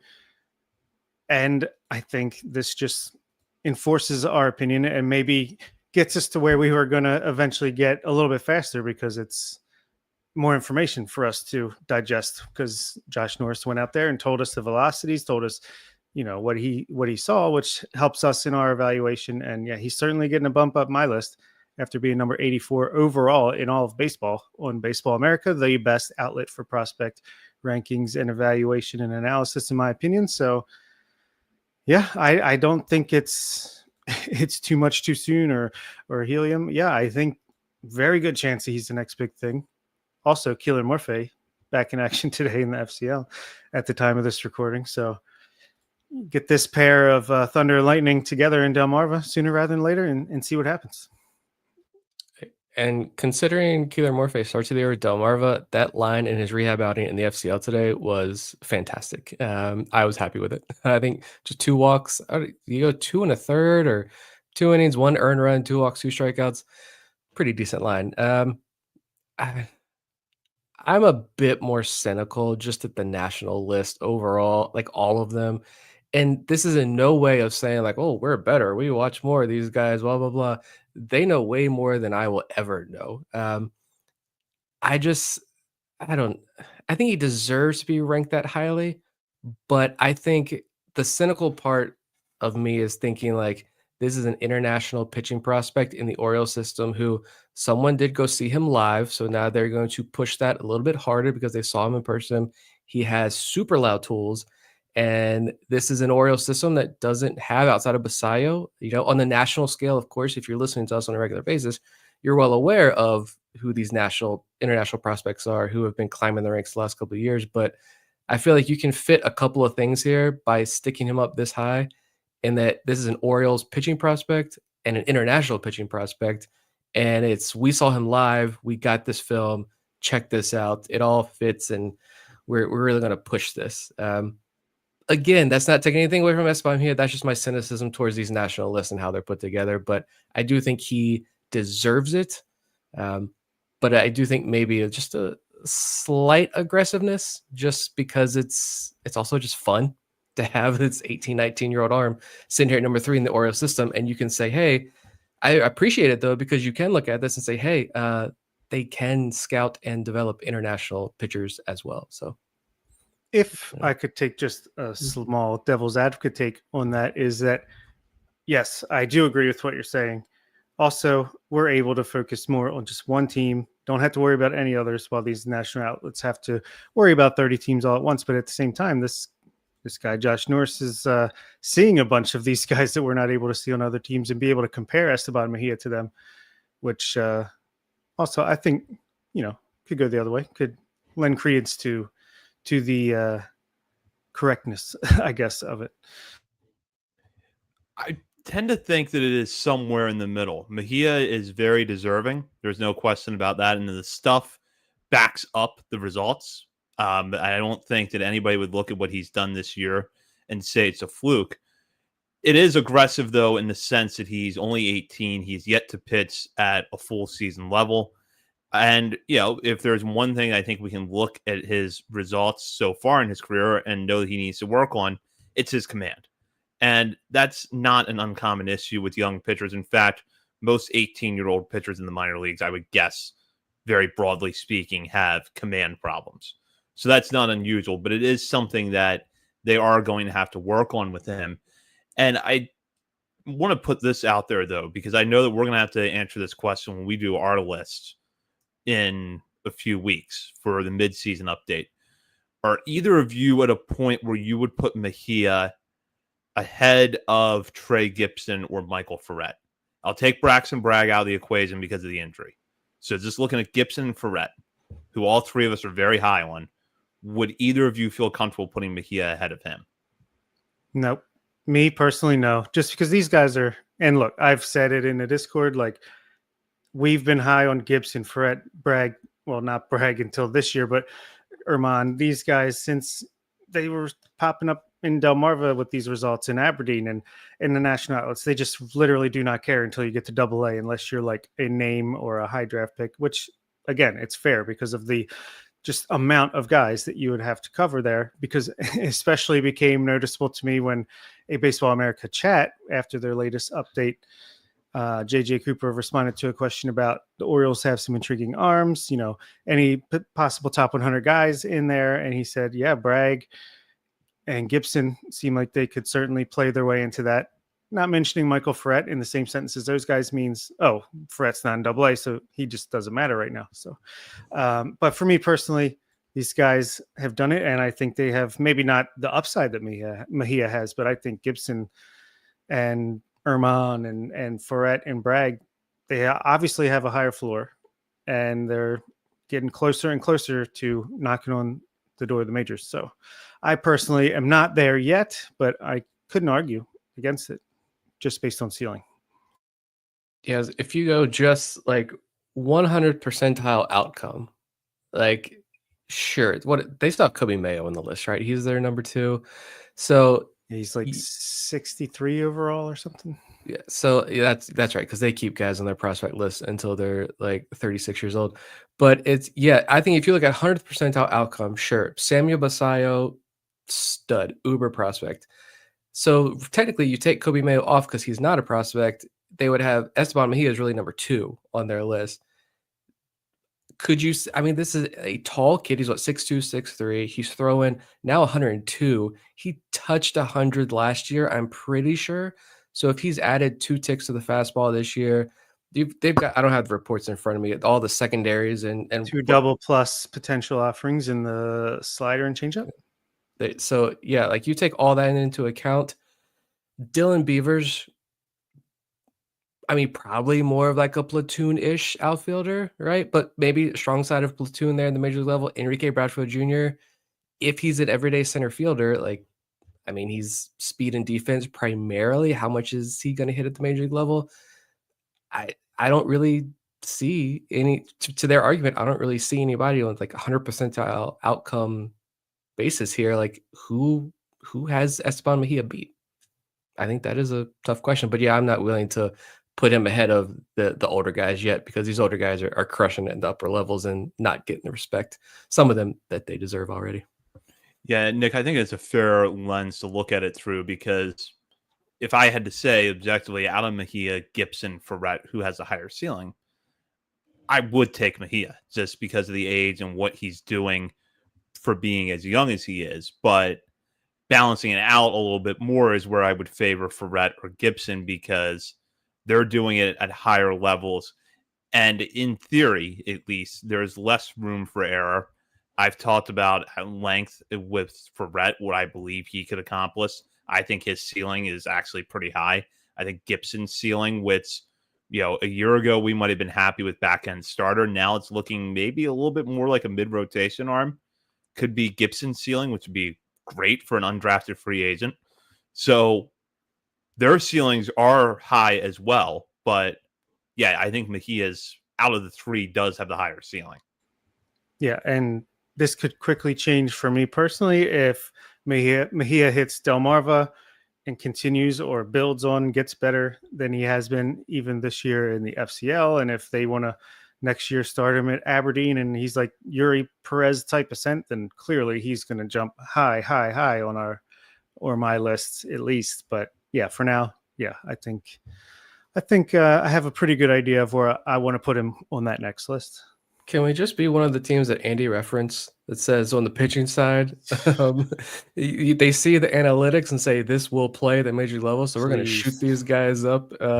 Yeah, another podcast, I guess. Yeah, yeah, completely agree. Here's another question from Ben talking about the 2026 outfield. Who is in Baltimore between Judd Fabian, Dylan Beavers, and Enrique Bradfield Jr., and what is their role? Zach?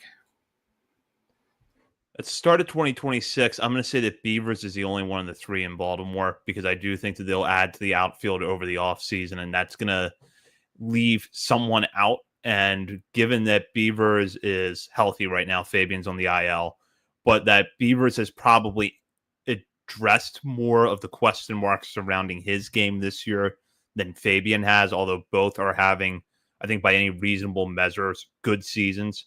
Beavers, I think, has addressed more of the questions about his game, specifically the swing decisions and the power. So I think that he'll be in the major leagues. And then I think Bradfield and Fabian will both be in Norfolk and kind of rotating between left field and center field.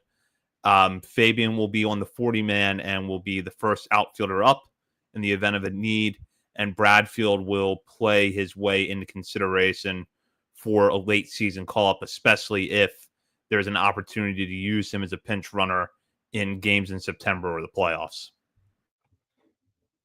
Yeah, I got nothing to add to that. I fully agree with that as well. I think it's Bradfield is at best case scenario, I do think late 2026, just because he's had multiple injuries now. And when he has been on the field, he had a couple of games there where he really started to look like, okay, this is the Enrique Bradfield Jr. that we were getting super excited about at the end of last year based on how the bat was improving. But then all these injuries continued to knock him out this year. So I think you play it safe with him the rest of the way. You know, you still got a lot of work to do with his bat. So I do think he is late 2026. And I like that idea of kind of Fabian being your emergency guy down in AAA. So, yeah, I completely agree. You nailed it, Zach. If I could just refine it, I'd say Bradfield mid to late 2026, depending on, you know, how the rest of this season goes and if any improvements get made in the offseason into 2026. Fabian, yeah, I think perfectly said. He'll be on the 40-man. He's the first reserve outfielder that you're going to dip to AAA when you need, if and when you need. Especially if Ramon Laureano is brought back on that team option. I think that kind of puts Fabian as the Laureano in waiting, I guess you could say, Ramon in waiting. And Dylan Beavers, I think it's like, remember Heston Kjerstad? Well, forget about him. It's Dylan Beavers now in right field against right-handed pitching at least. I think, yeah, he should get a real run at some playing time right away in 2026 because he deserves to get a month or so of playing time at the end of this year.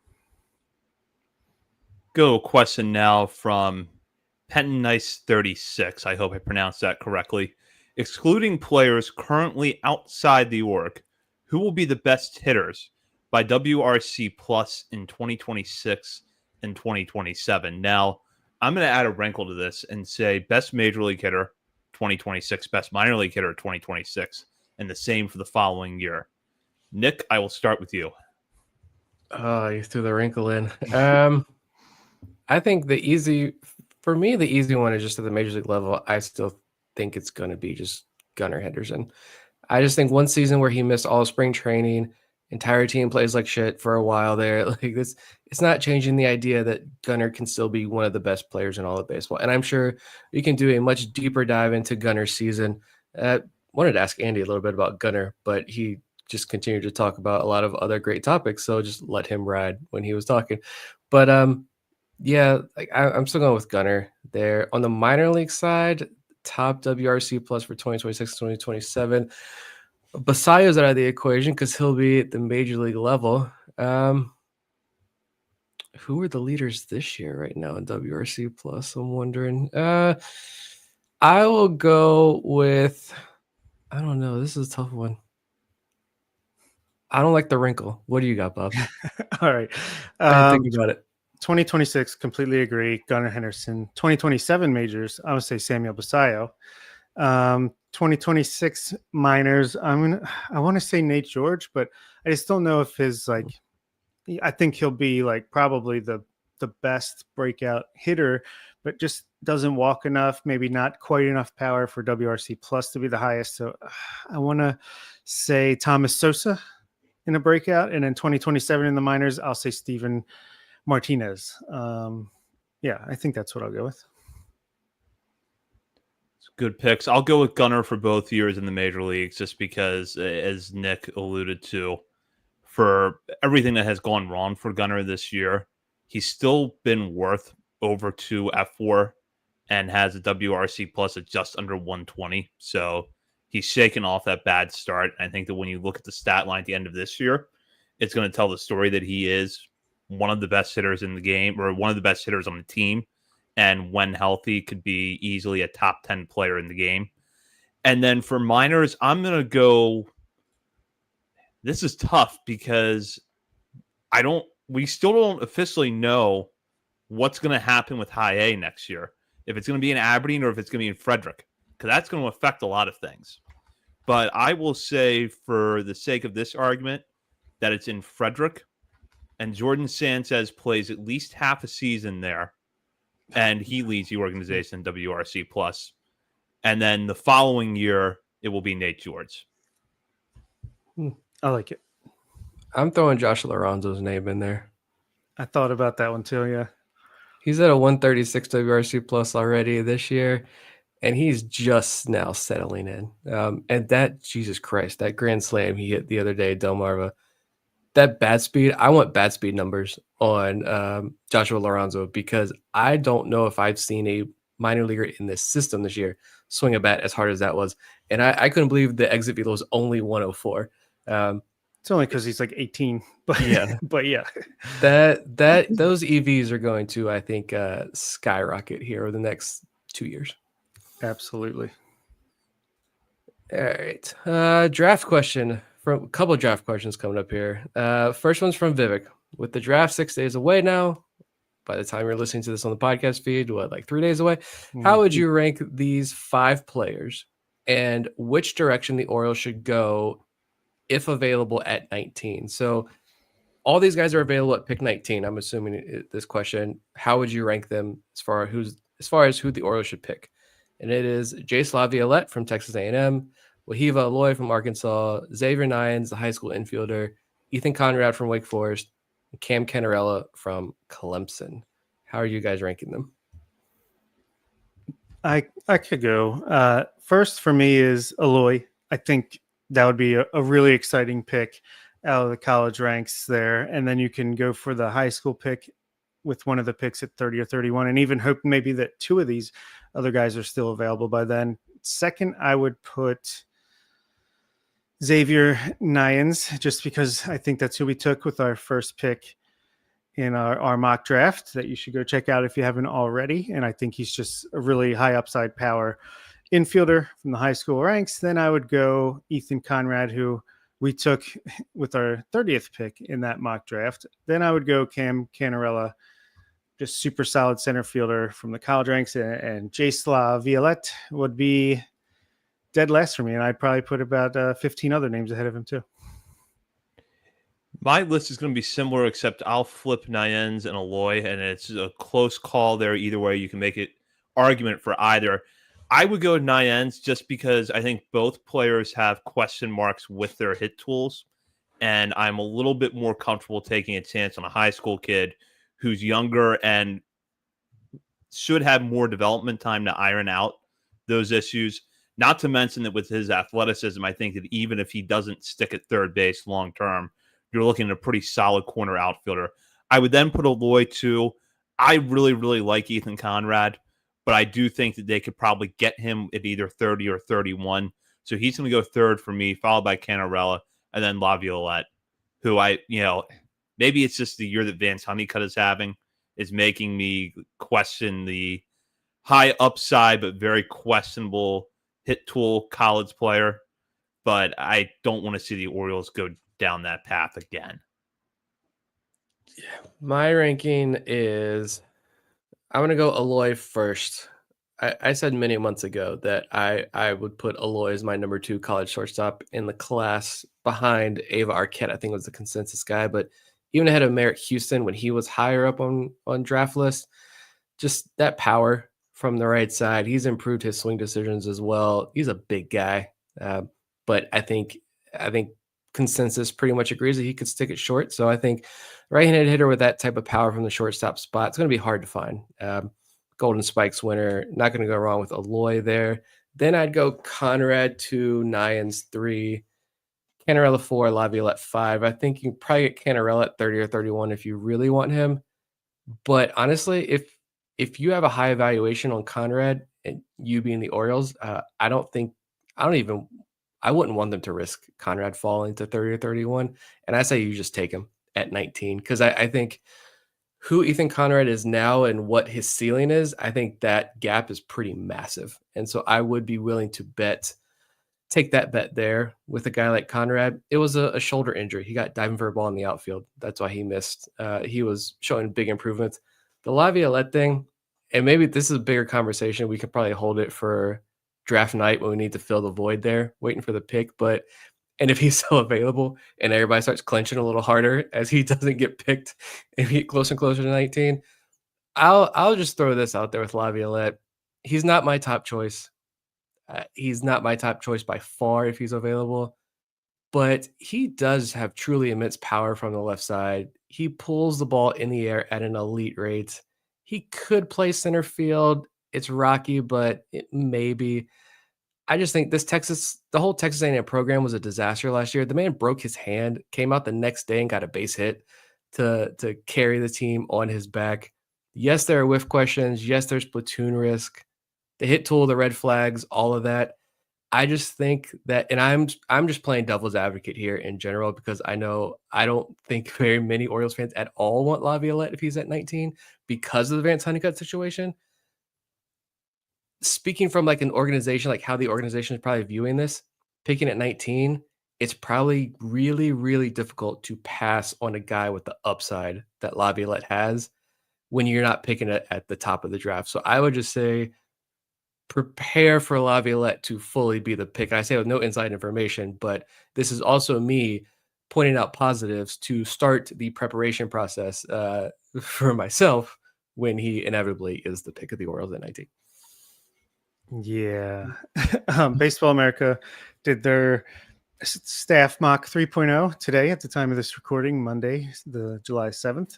And they had the Orioles taking Conrad at 19 and then Nyans at 30 or 31. So I guess could go either way. Depends if they float one or the other down and, give someone more to sign here. It's all the politics that we can't really get behind or we can't really know about on draft night. But here's another draft question from KTG TV, who would like to know, what would your dream draft look like with the first 3 picks? And also on the flip side, what would your worst nightmare draft look like with the first 3 picks? Zach? So I will actually go with our mock draft the way that our first 3 picks stacked up. Xavier Nyans at 19, Ethan Conrad at 30, and Gage Wood at 31.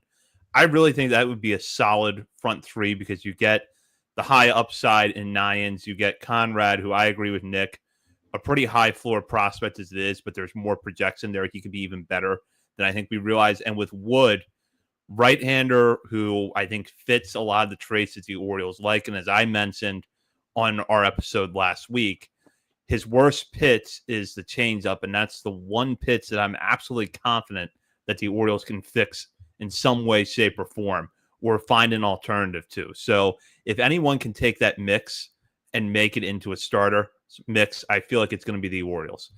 And then for me, the worst picks that I could see, and I don't think this will happen, but I will throw it out there, is that 2 of the 3 first picks are Laviolette and Mason Neville, and that the 3rd pick is somehow an underslot sign, because I think that's a lot of redundancy, not to mention 2 guys with very risky profiles.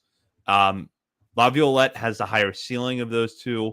There's some parts in Neville's game that are a lot of fun, and I know that there are Colton Cowser comps thrown around with him, but I don't know that his hit tool is as good as Cowser's was coming out of the draft in 2021. So I do think that there's a lot of risk with that one. So I know I don't mention a 3rd player specifically, but having the top of the draft built around those 2 guys wouldn't sit well with me. Fair. My dream, and I'm going to go against the grain here. I'm not capitulating to Orioles need to draft pitchers in the first round crowd.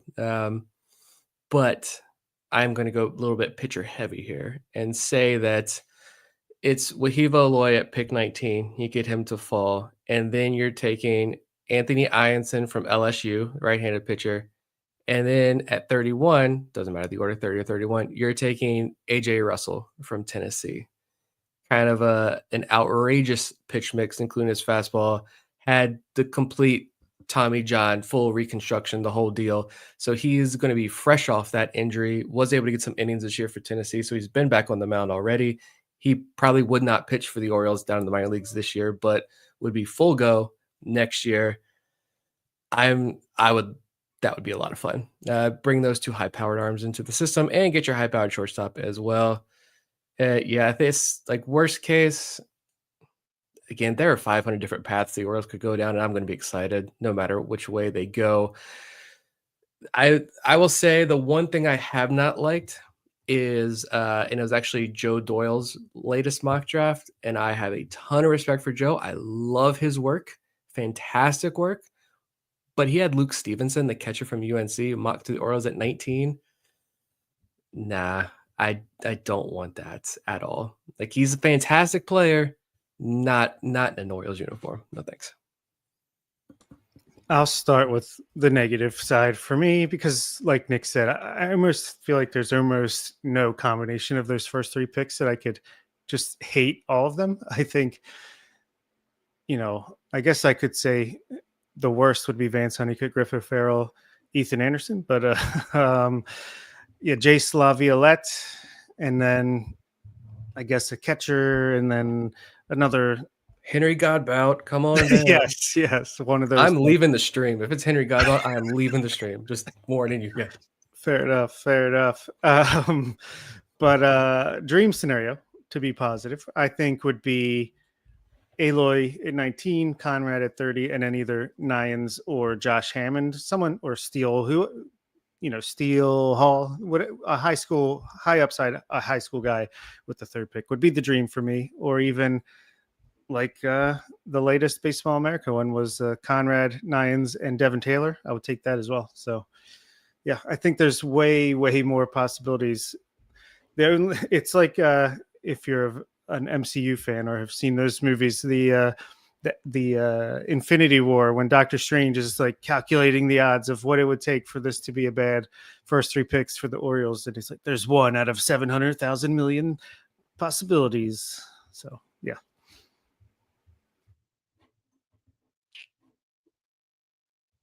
Oh, me again. Awkward silence. This is from A Gains, Alex, I believe. Any surprises from the minors that can come up and help in the bullpen if they end up selling their rentals, Soto, Dominguez, etc.? So who do you guys like down in Norfolk right now to get a shot in the big leagues?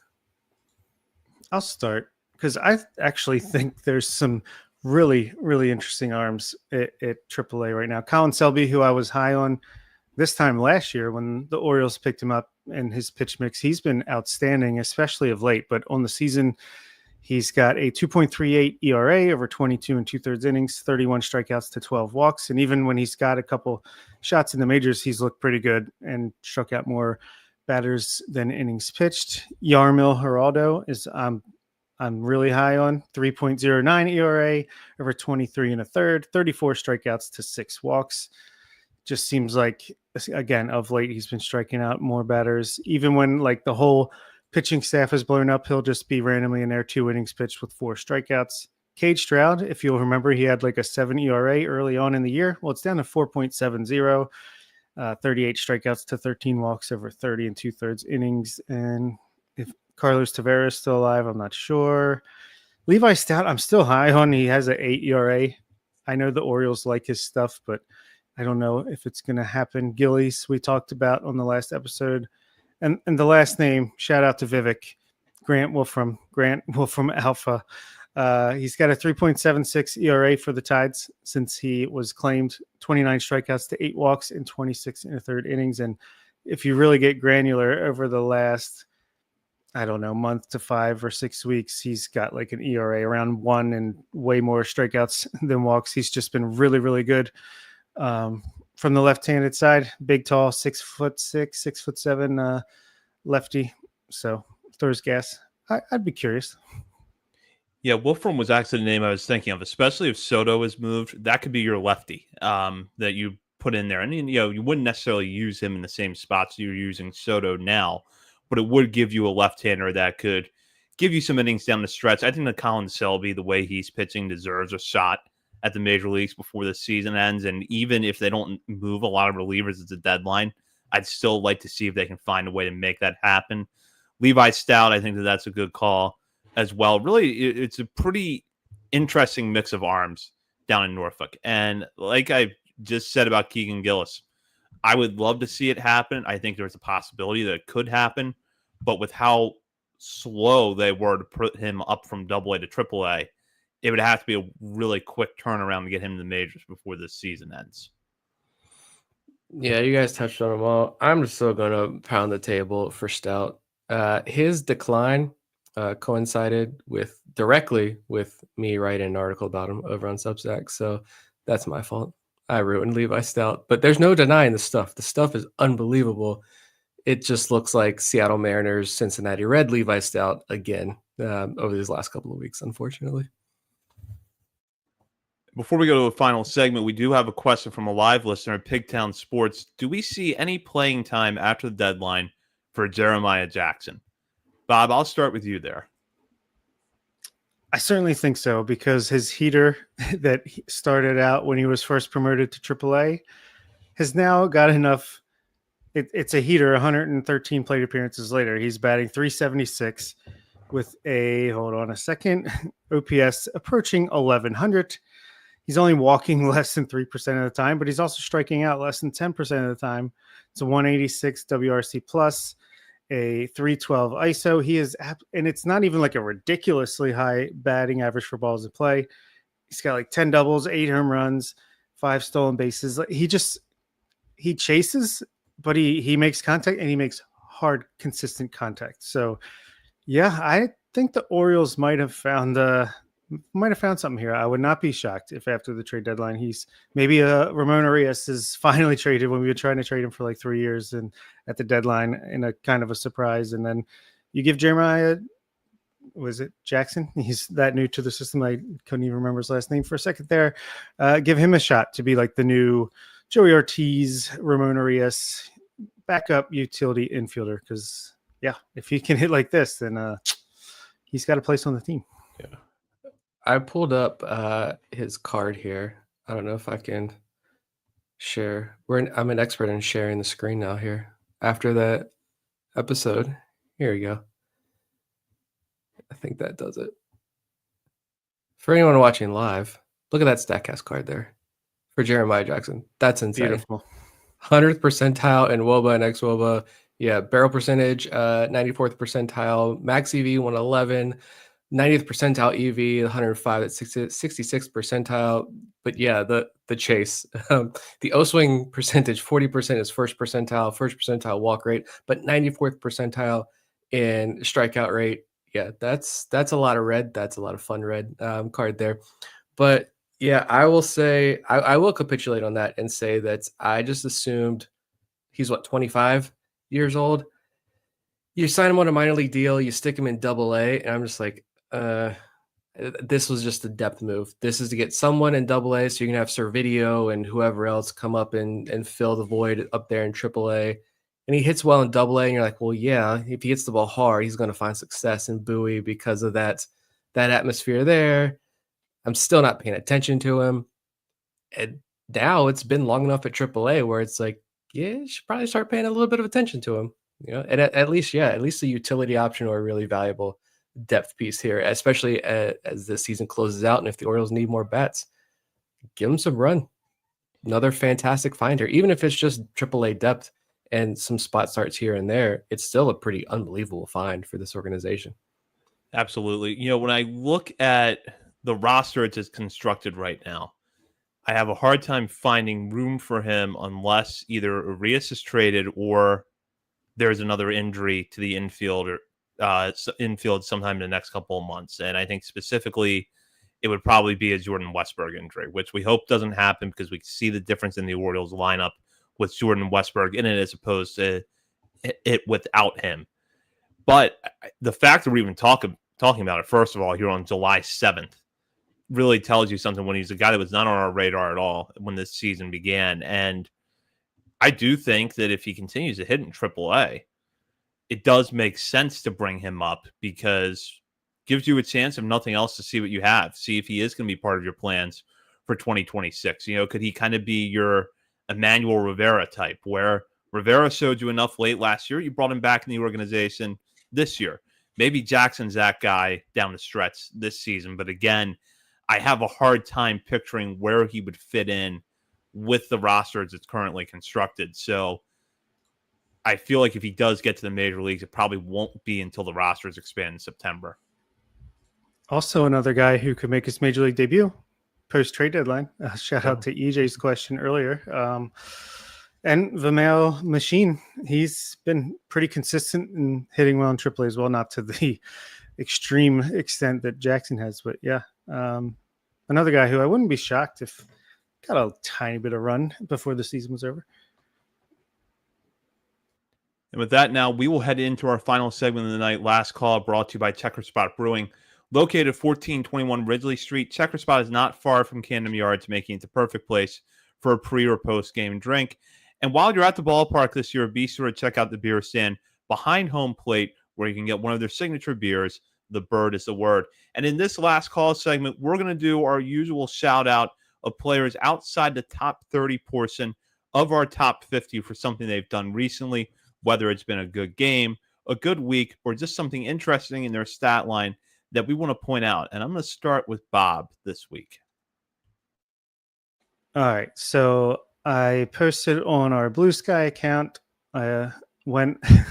Usually I'm just copying and pasting from the Twitter, but every once in a while I will put an observation of my own. And I did that with Lisandro Sanchez from the DSL, who 17-year-old outfielder. The Orioles signed in January for around $300,000.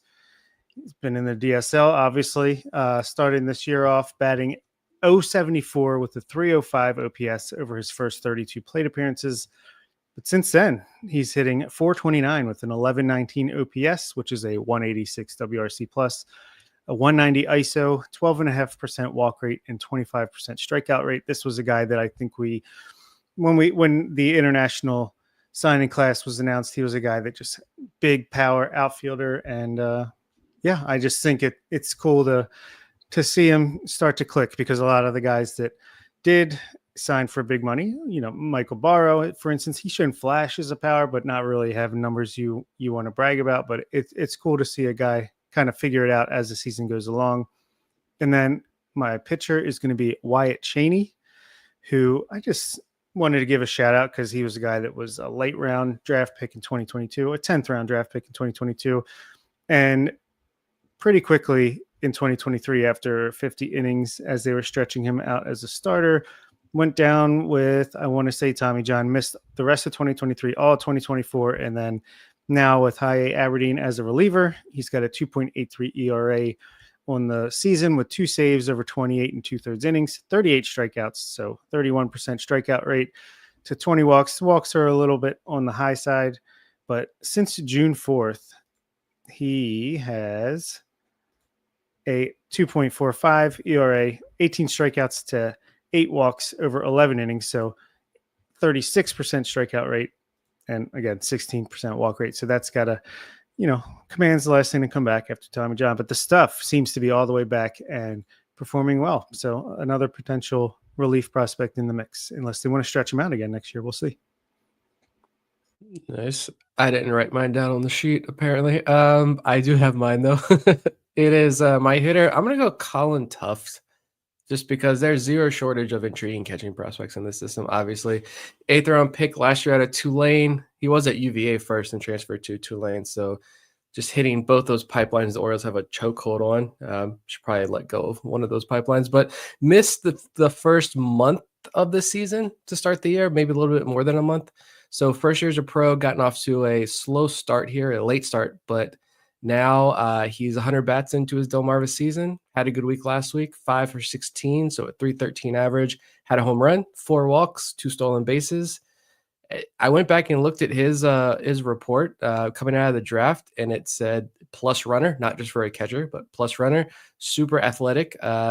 backstop, above average raw power, and plus arm behind the plate. So I'm curious to see how the rest of the year plays out for him now that he's healthy and settling in. And then my pitcher, just because we got a new pitcher I think we're going to see in the next 2-3 weeks, Brandon Downer, another draft pick from last year, 13th round pick out of Cal Baptist.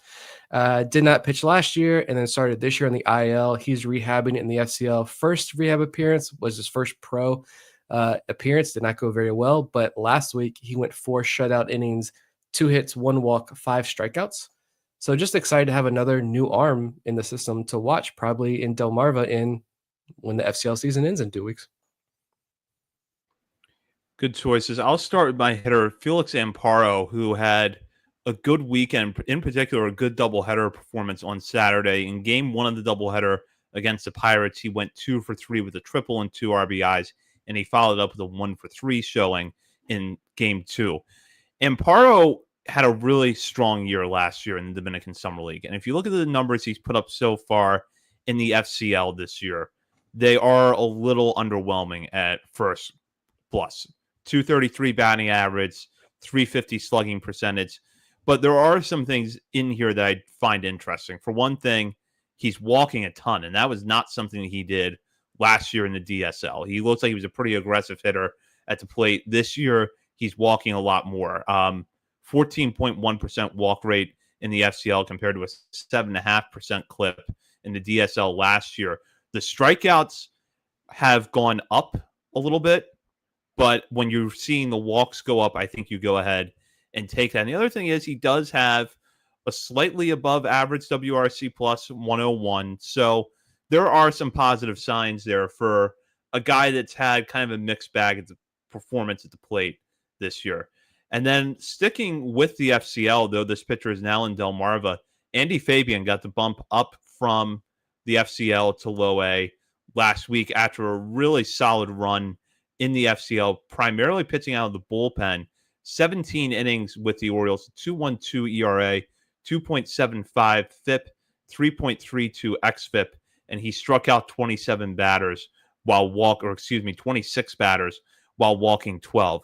One thing that I notice about his stats that I find interesting about this season compared to last year is that his ground ball rate has plummeted. Last year, he had a ground ball rate just under 60%. This year, that figure's down closer to 40%. I don't know if that really means anything. I don't know if it's because he's working on something in those adjustments. He's not as reliant on the ground ball as he was last year.